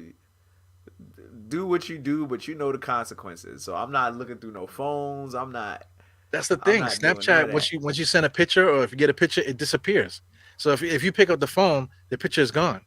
So that was the beauty of me using Snapchat because I used to be doing my thing. I would hit people over Snapchat. They chatting me with me back and forth, and then as soon as the other person that was with me picks up the phone, whatever message that I sent is already gone because I already seen it already. Once you see it like twice, I think it disappears. At Oh, least that's how okay. it used to be. I haven't done it in a long time. Shout out to my wife if she's watching. I have not used Snapchat anymore. You know what I'm saying? I love you. Please don't kick me out. I like it here. No, but I've never like, bro. I was I feel like I was like the Facebook king for a long time. Like I was still using Facebook and going live and streaming live broadcasts on like 20 different Facebook pages, Knicks Yeah. Facebook pages, and then that died out. So I'm like, all right, well, I'm gonna try this TikTok thing out, and then it took me like forever to get to like 1,000 followers, and then it's like I see people that have like 1,000 followers and like 12 different accounts. I'm like, I'm not doing all that. Yeah. I'm not doing all that. I had one account. We got it to 54,000. I got an account warning that says you're on the verge of getting banned permanently, and I'm like, oh, okay. And I'm talking about I was getting suspended. Like, bro, I would go live, and then I would get suspended like 5 minutes into the live. Didn't even say anything. So I got some videos throughout my page of like, bro, I got suspended earlier this year. I was in Chicago for a family reunion. I was showing my family reunion, bro, and they banned me on my family reunion for hate speech. In the You? family reunion, yeah, they well, not banned me. They suspended my account with access of going live for hate speech. And the Wow. song that was playing in the background was like Marvin Gaye's "Love and Happiness" or some shit like that. I can't remember. It was a love song, and Right. I was in the middle of going live playing dominoes with my nephews. And then what happens? So I'm like, yo, this that was like my first one that happened. That I was like, all right, kind of like red flag. What the hell's going on here? So Yeah. I, I I stopped dealing with it. Almighty Finesse says, Evergreen, you got to put hashtags when you post stuff on TikTok. Trust me, I do. The last few posts I didn't because I don't know if the hashtags that I put up are the ones that are getting my videos like reviewed and suspended. So, Well, it's like we talk about haters and stuff like that. The people that want to give the counter argument, instead of giving a counter argument, they this send the people, yo man, make sure you ban this, flag this for me. yeah, You bro. know, they get the Yeah, people to bro. flag you. Yeah, and it's crazy because I pride myself, even when I was on TikTok heavy, I prided myself on like not trapping myself into an echo chamber, right? So that I can get opposing views and learn from them. You know what I mean? And be able to apply that on a lawful level. You know what Yeah. I'm saying? Try to deal with it as a matter of law. But I'm like I said, I'm hold on. See, I'm about to get in my bag. Hold on a second. Hold on a second. Oh shit! Don't pull out the bag, man. Hold on. But I think everyone can't hear what I'm saying, but that's the thing. Like if you have a problem, right, and you're very upset about something, and then somebody comes along and gives you the counter argument, you got to be ready to talk about it. It's not like, hey guys, anybody else with me? Anybody else with me? You can't do that. I mean, if you want the other side, you got to be able to listen and have a conversation with the other side. You might not agree, but you have to be able to give the rebuttal to go back and let the person know what's going on. Oh my God, there's a lot of paper there. All right. Law dictionaries. Like I'm heavy on this shit. Black's Law Dictionary, 4th edition. God damn. Black's Law Dictionary, 5th edition. Black's Law Dictionary, 10th edition. Webster's Collegiate Dictionary. American Dictionary of the English Language. And my baby, Big Bertha. Webster's Third New International Dictionary, right? So like, I'm my point in referencing all of that is that I like to pride myself as a matter of law on being an etymologist. Mm-hmm. You know what I'm saying? In truly studying and trying to get information out and clarify stuff that's really happening as a matter of law and history and clear up misconceptions. But like I said, I keep things open in a way that people can respond to me, and if I have a maybe a false narrative or precept about something, I can learn from it and keep it going. But what tends to happen that I've noticed, and maybe this is a man issue, is that we refuse to like people think that being wrong is bad. Right. Right? Like wrong and bad are not synonyms. So it's Right. like if they're not synonyms, then why is it that when people are wrong about something, they feel so damn convicted about stuff? And I'm like, with all the stuff that I studied, bro, like I want to be so wrong about what's happening. I want to be wrong because I sometimes the stuff that I'm reading and the stuff that I find out, it makes me feel like I'm crazy. Yeah. And it makes me feel like I'm crazy because I'm like, how come a bunch of other people on the planet don't see this? Like, I can't be the only one. But then I start finding other people that have studied the same information that I have, and they're like, nah, bro, you're not crazy. It's just a bunch of people that don't give a shit. And then you start going back and you're looking at history and you start seeing why people don't give a shit. Right. So It's so easy not to give a shit though. it's so It's, easy, bro. Oh yeah. my God, it's so easy. It's so easy. It's so easy to be complacent. It's so easy to be, It's like a warm blanket. You know, yeah, bro. ignorance is a warm blanket that keeps people happy in their little part of the world. Yeah, bro. And then you exposing the truth is like, it's like, oh, you just ripped this blanket off me and a cold breeze, came up under your skirt, and now you're like, oh, you're shivering, but you don't realize that blanket had smallpox on it the whole time. You know Right. what I mean? Like, And now you got an itchy ass and you didn't now realize it. right. So it's just I get it. It's uncomfortable conversations and uncomfortable truths that need to get. I don't want to say need to get talked about because the need is dependent on how you feel about it, but I feel the need to talk about law and you know. Well, reason why I got the fire Tisdale did because it's the same thing. Because he believes in something, and he doesn't want to hear what other people have to say. Whenever they ask him about it in the media, he always defensive and he said, "Oh, listen, you need to watch the games. I watched the games 3 or 4 times." Listen, you're not thinking outside of your little box. Yeah, and he's echo chamber, bro. But I don't even. It's not even that he's echo chambered because there's no way that any of the other coaches on the team agree with the dumb shit that he does. There's no way. So There's he's no not. way. It's not even that he has like another guy. He don't even have a Yasser boss on that team. I don't think a guy that's just like, yeah, Tibbs, you did the right thing, right? I don't think he has any of that in the organization. Well, how often do you see when Tibbs is standing up doing his thing? How often do you see an assistant coach come up behind him? Usually, No, most of the good coaches they'll come up behind him, they'll tap him, and you see him talking to the coach like this, with the clipboard blocking, just talking about stuff. Tom Thibodeau don't even acknowledge the coaching staff. The coaching staff sits behind the bench, you know, they're like this, leaning back, watching. They're not engaged. They're not helping Tom Thibodeau out at all. no. It's weird. So it again, it's very dictatorship consideration for me. Yeah, And while I get that there's always a head honcho on a team, the signs of a good leader, and this is what military has taught me, like the signs of a really good leader is the ones that can take direction in can take direction and be able to learn from the subordinates and adjust fire at all times. You know what I mean? And Tom yeah, Thibodeau doesn't seem like he can do that at all, bro. right.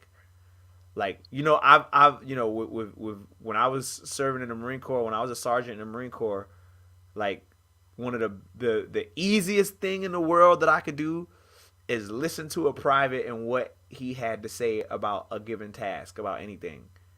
And one thing I've learned about the youth is that they're lazy. And if you want to learn how to get something done quick, you ask a lazy guy to do it. Mm, Right? Because a lazy guy is going to figure out, okay, what corners can I cut? How can I right, still make this look good, but get it done as fast as possible because I don't want to do shit. Now, if you right, take that same exact aspect and you apply it to basketball and coaching, not necessarily on the lazy side, but what's the easiest way we can deal with to try to get a basket, right? Why do we have to run a triangle? Why are we always running the ice pick and roll? right, Right? The team is like, yo, I don't like running the ice pick and roll and then being the last man on the back corner and having to always close out on threes. And then my defensive rating it looks like it's bad because I'm always the guy closing out on threes and they're always right. hitting threes in the corner. Right? It's you that's running this ice pick and roll defense and it's not doing shit. So let's try to run something else. What do you think about this though? Like the Knicks. What about the Knicks players who are playing soft? Within the same thing. I mean the offense and the scheme could be fucked up, but the players themselves, you still gotta have you still gotta be able to lock in. You know, you know what I'm saying. Even though something's not going they might not be running the set that you want. There has to be a moment, or at least within each other. So listen, we don't like what's going on, but we playing for each other, so we have to make it work. You know, See, while that makes sense, the catalyst comes from a leader. right, The catalyst for that push comes from a leader. But if the leader feels like his authority isn't really there and he's not being pushed to the forefront to be that guy, you'll never have the team corral around a leader. right, Right? And that's essentially what happened today, right? Like, yeah, Jalen Brunson was missing some really, they took some really putrid shots, right? But at this point in time, does Jalen Brunson feel like he can be the guy on the floor, the coach on the floor? Does he truly feel like that? right. I don't know. I'm not on the floor with him, and I'm not in the locker room behind the guys. But I know that when I was a sergeant and I had to deal with shit that a gunnery sergeant told me to do, and I knew it was bullshit. At the end of the day, if I knew that he gave me the complete autonomy to do what you want to do, but I have this expectation of getting the task done, then I bled that expectation into my junior Marines, and they worked with it, and they were willing to jump into a burning building for me, right? And more importantly, my autonomy that I was given to be able to run my shop, I pushed that onto them and said, "This is my expectations. Do it." And they did things as efficient as possible because they wanted to get off of work early. Right. Right? Like in this case, all of our players in the NBA, they all want to win. Their motivation is win. No, I don't care what you say. There's no player that is stepping on an NBA floor that's just there to be like, "Oh, I don't want to win. I'm going to step on the floor today to lose." Right. You might have the mentality later on that comes into play where I'm stepping on the court to get my check, and I got my check, and now I'm going to play bad. But that's not a matter of, we're just here to lose. No one is stepping on the floor to lose. I don't care if you playing 21, if you playing 50. I don't care what you're playing. Nobody's stepping on the court to not be competitive. Well, So if I could let me pick it back on that, because I mean, like, I don't work in the military, but I have like a team based type of game type of thing where any given day I could be working with a whole different group of guys, right? So a lot of times you get to know guys over time and stuff. So immediately, okay, this guy's working with me today. He ain't shit. So all he wants to do is sit in the room and watch movies all day long, right? So you know what? Let's let him do that. Let's put him in the room, let him watch movies all day. But at the same time, you have to put guys in a position where they're gonna do what they're good at. You know what I'm saying? So have him in the spot, whatever. So listen, man, come back at a certain time, whatever. So he's gonna go and do that, and he's gonna be back at that certain time because you let him watch movies. You know what I'm saying? So when he watches movies, when he comes in, he's gonna give you everything that he got for those 2 minutes that he needs to work. You know what I'm trying to say? As long as you allow him to do whatever. So same thing like you're saying. Like if this guy doesn't want to rebound, if he don't want to play defense, you gotta hide him. And then while you hide him, the other guys have to know that this guy don't want to play defense. So don't let him play defense. Let him do what he wants, whatever. We handle it. But then when it's time to utilize what we need you for, you got to do what you got to do to make So you got to you have to make everyone happy, in that thing. And then also too, say when you get into a group and I look at the roster and I'm like, oh shit, I got 3 of my guys with me. So we might have let's say a 8-man crew. And I know 3 guys are my guys, right? So we just be like this. We need all 8 of us to work this job, but we just gonna have us 3 doing it. We're gonna make it work, and then the rest of the guys, you're not even gonna worry about it. Say, oh man, I love working with the supervisors come through. Yeah, man, I love when you guys come through, man. Everything is good. Like, yeah, man, you know how it is. But we know that it's just us 3 doing it, and the other guys, they're doing whatever they do. See, I like that analogy. Now the difference is and this works for me in the military, contractual obligations, right? And there's this thing called mass punishment. And while most people hate it, when you're operating in a contractual agreement and you know that you got to deal with the bullshit, mass punishment works. It does, Okay, one person doesn't want to pull their weight, guess what? Everyone's going to be in pain. And now all I'm doing is I'm letting you guys police your own, because the last thing you want to do is what? Be responsible for what Tom, Dick, or Harry does. Right. So if I'm the guy that's laying down a hammer saying that these things need to get done, and it's not getting, or part of it is getting done and the other part isn't because Harry was supposed to get it done, or Harry was supposed to take care of it, guess what? Now everyone's gonna suffer for it. Guess what? We're dealing with basketball. We're dealing with a team. Okay, dope. Isaiah Hartenstein wants to continue to foul. When it's time for practice, everyone's going to pay for it. And eventually we use threat, duress, and coercion on Hartenstein to fix his shit. Yeah. But again, that comes with coaching, which I think that Tom Thibodeau has that part of it down, right? Because he's already built the culture. But now that it's time for him to operate on an everyday basis or a game-to-game basis, he's got to be the one that's making the adjustments. But nobody's going to be out there and expect Tom Thibodeau to run 2 miles and do suicides and all that stuff, right? He's just a big fat guy that's yelling and screaming at everybody. They got to tickle him. I think he looks ticklish. Right? Stop playing around. Stop playing around, guys. This is so funny. Don't do that. Let me go. Not the feet. like I said, man, something needs to happen.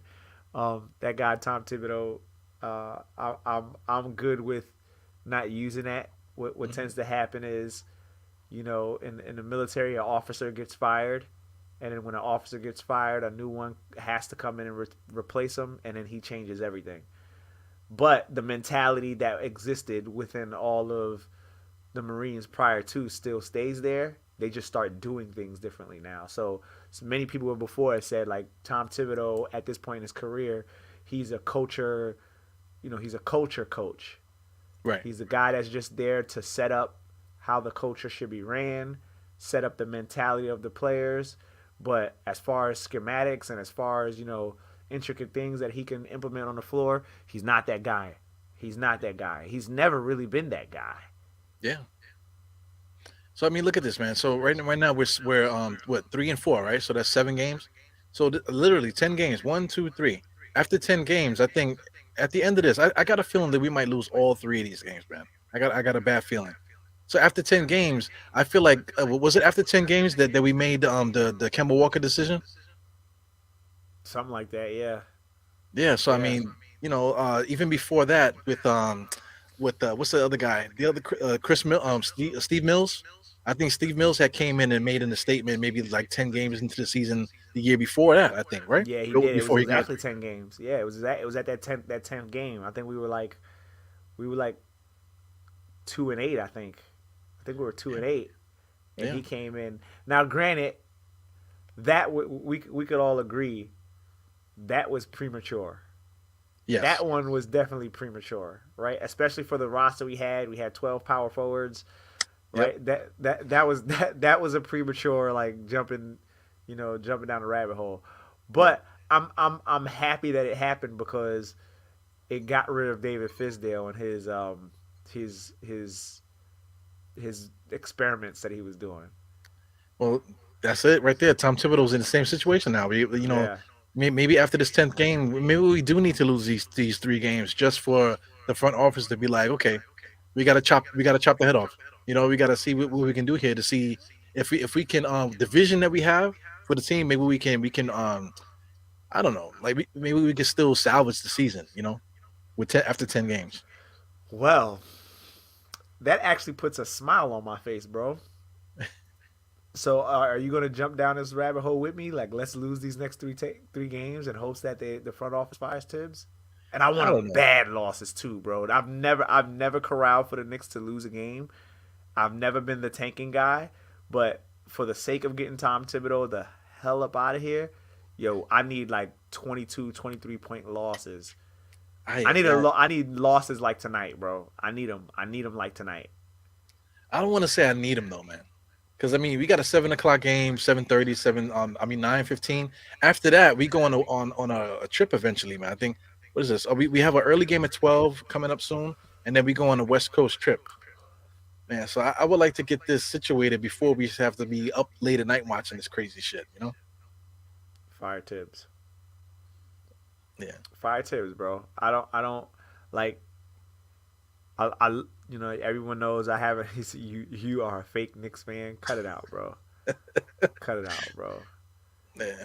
If only you knew. Um, but I need for Tibbs to go. I mean, we know he's not going to go if we're winning, and I he's got to go, bro. I've been talking about this for 2 years now. Yeah. This will be the third year that I'm talking about Tom Thibodeau needs to go, and I was even talking about Tom Thibodeau needing to go during the almighty sixth seed. I mean, the almighty fourth seed. Right. Shout out to State.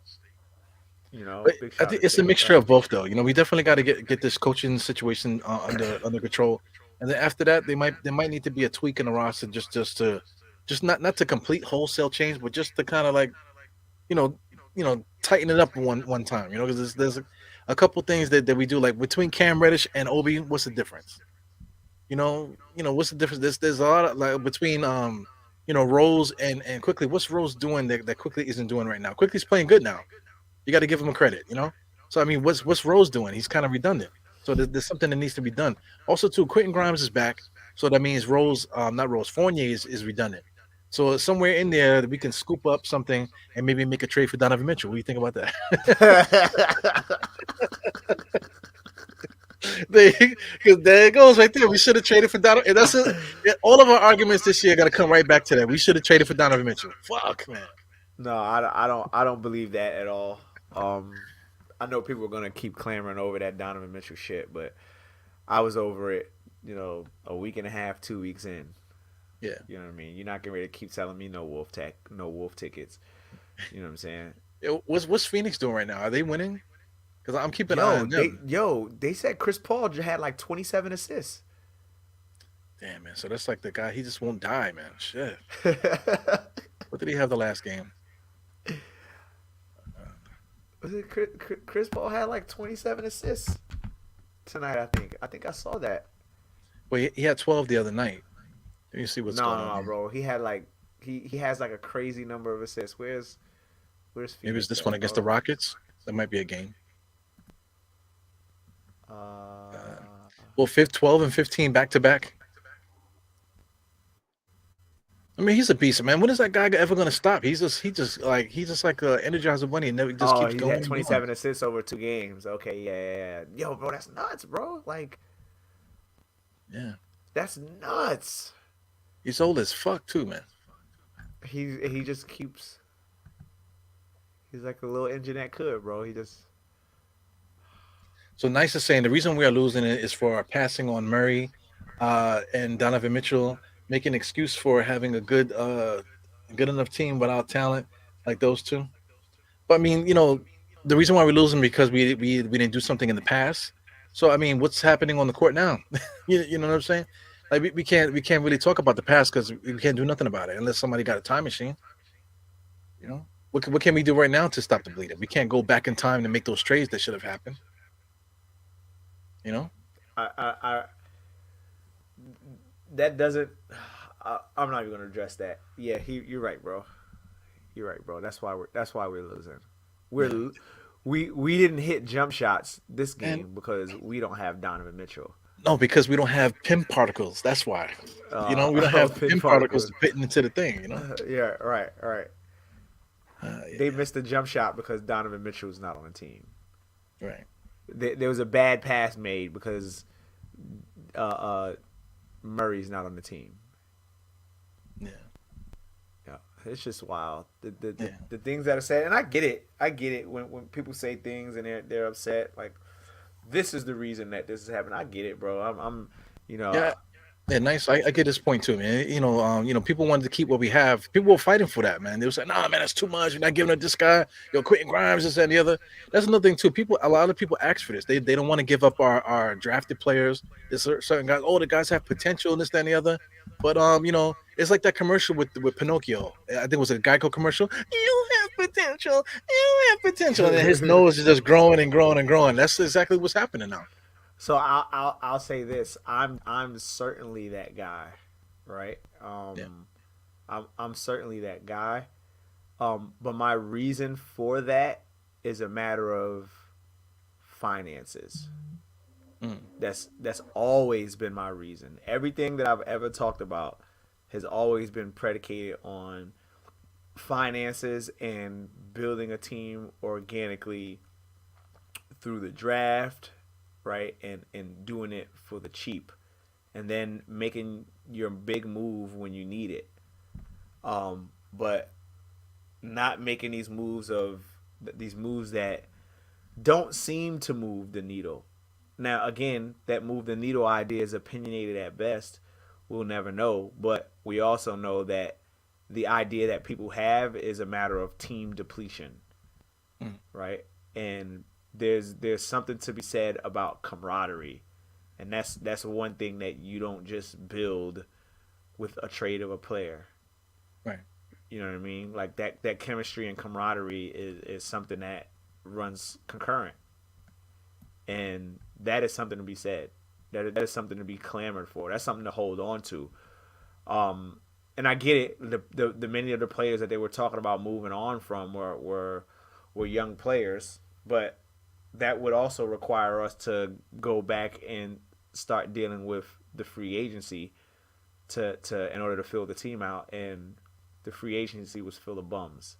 Yeah. So it's like you got one star, and then you traded for your potential. You got one star, but that star is depleted with a bunch of other bums. It's just there's too much to gamble on. I would much rather gamble on the players that we have and one of them potentially popping than getting rid of everybody and only having one star, but the team's depleted. And again, I don't want to relive this Donovan Mitchell shit because like I said, I was over it back in fucking June. Yeah.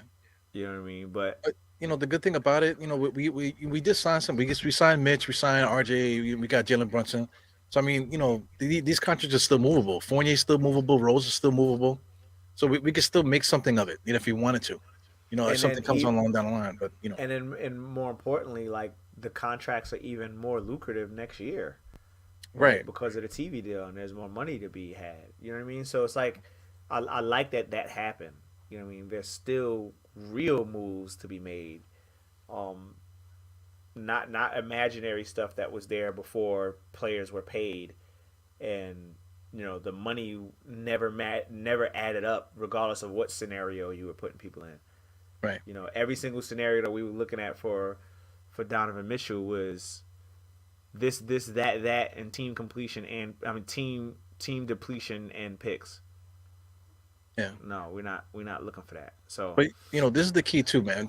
We need a break. We need luck and a star player. So I mean, most teams, you want to talk about the Bucks, how they won the championship. They needed a break. They got somebody else to add to the roster, and then had a little bit of luck, and then they were able to win because they had a star player. You gotta basically have that same thing, for something to happen. So I mean, the Knicks don't have a break. We don't have no luck, and we got no star player. So we all screwed up.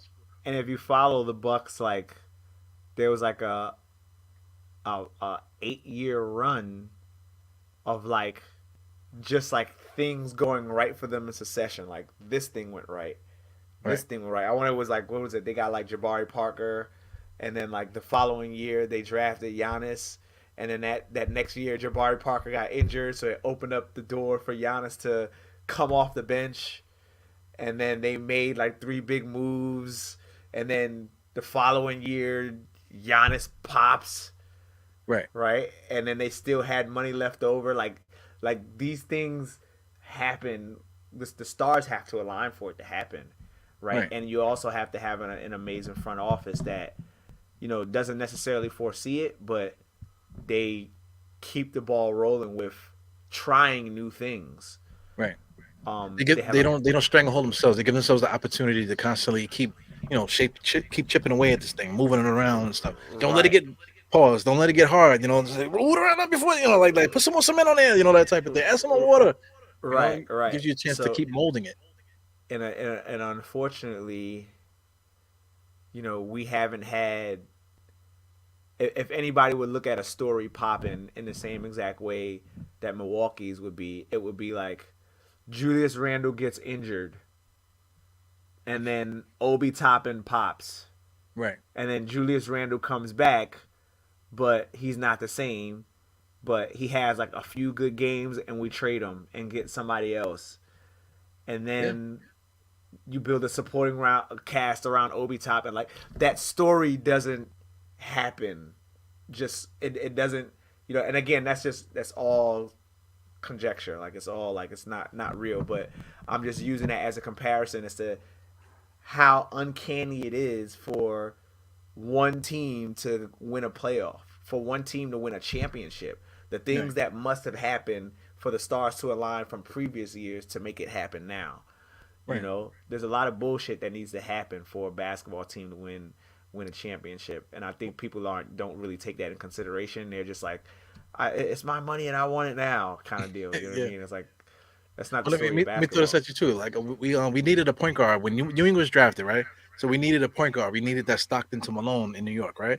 So then we got Mark Jackson. We got Mark Jackson, rookie of the year, double, whatever. Fast forward from those years, going to 88, 89. Fast forward like 5 years into that, 5-6 years, we're in the NBA Finals, and not one person is on that roster except Patrick Ewing. Right. You know what I'm saying? So I mean, when people get so excited about certain things that's happening, that might not be the end game of what's going to get us to where we need to go. Right. So a lot of people they put too much energy on certain things, but they're not seeing the big picture, the big roster building picture, being available. We ended up getting Rod Strickland too. Both of those guys got traded. Then we go Right. to the finals with Charlie Ward for Christ's sake. And Of all people.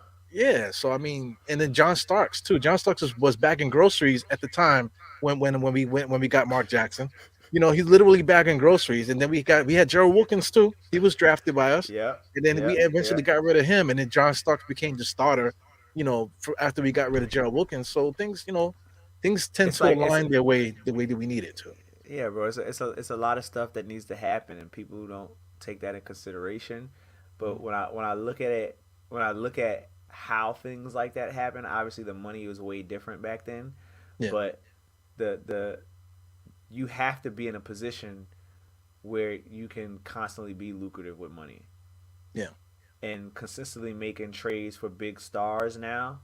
Like again, if you look at other than Kawhi Leonard, like big stars trade acquisitions weren't really leading into championships right away, right. right?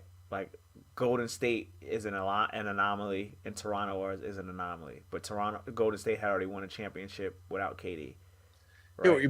remember before Steph and them got there, they had Baron Davis and Monta Ellis and all those guys. They thought those guys were gonna do something. Fast forward a couple years later, that none of those guys on the roster. None of those guys on the roster. None of them. You know, Even Absolutely too none of to them. keep it back with the Knicks, 1994, we went to the finals with a certain group. Fast forward to 1999, nobody's on the roster from Nobody's that on the year roster. Yep, except nobody. Ewing, and Ewing got hurt. You know. Bugged out. So if you and I spoke about this a couple years ago, where it's like if you look at it post Jordan era, all of the teams post Jordan era that were winning championships. I mean, hell, even if you want to start Jordan era, all the teams that were winning championships were really doing it through the draft, right? Like Kobe, he pops out of the draft. Yeah, they made the trade. I mean, they made the signing. It's draft and free agency. Right. Draft and free agency. Draft and free agency. Trades for superstar players was not bringing championships. They weren't. You know what I Right. mean? Like we look at San Antonio, were they trading for superstar players? No, they built through the draft. You look at the Lakers, they paid a player through free agency. Everybody else was built through the draft and minor trades here and there. Mhm. Right? Even I think Robert Horry, Big Shot Bob, I'm pretty sure he was a free agency sign from Houston after they allowed him to walk, Yep. right? You keep looking at all of these players that are going in. Hell, even when Dallas, the anomaly of the Dallas Mavericks, right? Like they weren't supposed to win championship that year, right? Yeah, They built they had that a whole team ragtag through the group. draft, Yeah, right? A Dirk perfect and right time Jason room. Terry. Yeah, a bunch of blue collar workers, right? So when you start looking at these teams, basketball history shows that the draft and free agency is what is directly connected to camaraderie, Mhm. right? Because the players have put their heart and soul into the team in the draft because they're the ones that are being taken a chance on, and they're willing to go through a building for you. But then the free agency is like, this is the place where I want to go, and I'm signing a contract because I want to be here, as opposed to a trade where it's just like the guy may not have even had an inclination that he was getting traded, that he even wanted to go. I mean, hell, look at when Derrick Rose left Chicago. He was Right. distraught when he got over here. You know, Let me ask you this though: Are we anywhere near that scenario? Because we got Jalen Brunson, but I wish that RJ Barrett was the guy, the draft guy. I wish he was the draft guy. Because right now, who else is it? Quentin Grimes is the guy we hope to be the draft guy. Is the draft guy even on the roster? I'll say this. I'll say this. The reason why I'm so high on this bunch of players is because think about it. Evan Fournier wanted to be here, or at least he signed here right away. Right. Julius Randle wanted to be here, and he extended. Jalen Brunson clearly wanted to be here. His pappy's here. RJ Barrett got drafted here. Cam Reddish wanted to leave Atlanta to come to us. Right. Quickly got drafted. Obi got drafted. Isaiah Hartenstein signed here. Mitch, Right. too. Mitch signed here and got drafted here. Um, uh, uh, uh, Grimes got signed, right? So you have a bunch of players, and their camaraderie seems like it's through the roof. They all seem like they want to be here, Right. right? So that's the start of establishing the culture with a bunch of guys that actually want to be here, Right. right? So now we all as Knicks fans are just waiting for one of them to pop. Are we gonna risk that and willing to break up a bunch of those guys to bring in one superstar that may not have wanted to leave the position that he was in? Now, Right. granted, we know that Donovan Mitchell wanted to leave the position he was in, right? We're not going to, revisit that, but I'm looking at it as the totality of the team and camaraderie first, Right. right? Camaraderie first. So now, once you got a group of people that you know that want to be here, now we establish, okay, what can I get you to do that's gonna what can I motivate you, or how can I motivate you to want to run through a brick wall for me? And at Right. this point in time, based off of what we're seeing on the court as of today and last game and the game before that, I don't know if those players are willing to do that for Tibbs right now. Right. Right? They're definitely not showing it. Right? They seem to get defeated off of big threes. The schemes don't look like it's working. Right? And this is why I keep saying, yo, Tom Thibodeau needs to go. You Yeah. gotta go, bro. Get me a coach that wants to be here. I'll take Mike Miller. Bring me Mike Miller back. Yeah, don't say that too loud, man. Yeah, Mr. State, that was one thing that used to trigger him, Mike Miller and stuff like that. But the thing with him, though, he acknowledged that Mike Miller was a good coach, but Mike Miller coached us to too many wins, so that feeds into his narrative about the whole almighty fourth seed and all this other stuff too. Well. If we're trying to win now, do we bring in Mike Miller now? Where is Mike Miller? I think he's on I don't somebody's know. coaching I staff. think he's a G League coach, or I don't know where the hell he's at. He's either G Yeah. League or he's on somebody's bench. So man, Um, they got mad at us a little bit about firing the coach and wanting to lose games to fire the coach. But I hate to say it, but I think that's the only thing that really could satisfy us. Because I mean, like I agree with you. I keep talking about trades. Maybe it's the roster, but I mean, what kind of trade are we gonna make? Because like I said, the trade could set us back. It could just start a whole nother branch timeline that we not don't want to be a part of. You know what I'm saying? Or so maybe cutting the head off Tom Thibodeau. He got us to this point where guys are professional, guys want to be here, guys, whatever. But so now we got to get a new leadership in here, change the schemes around, make it a little bit more easier for the personnel that we have here. yeah, I agree. I mean, granted, Tom Thibodeau is all right. Let's just say this: is Tom Thibodeau the reason for Julius Randle's MIP season? Right. Is Tom Thibodeau the reason that RJ Barrett end up shooting roughly 40% from three? Right? Yeah. Is he the reason, or was it his schemes that did that? Right? I mean, I could go so far as to say that one of the reasons that Julius Randle might have played so bad is because Mike Woodson left. Like from the moment Mike Woodson was off this team, Julius Randle was a loose cannon. Right. You know what I mean? So coaching does matter. Coaching does play a really special part within the camaraderie of a team. But is Tom Thibodeau that guy? Even though everyone says it, oh yeah, Tom Thibodeau is a great guy. Like, Could he be gone off this team and we keep it moving? I think that's him there. I think that might be the guy. That's a nice suit too. It fits it well, Yeah, he looks right? smooth. I could see him rocking an orange tie or something like that. Yeah, yeah. So again, my point is I think we could do without him and still maintain the overall camaraderie.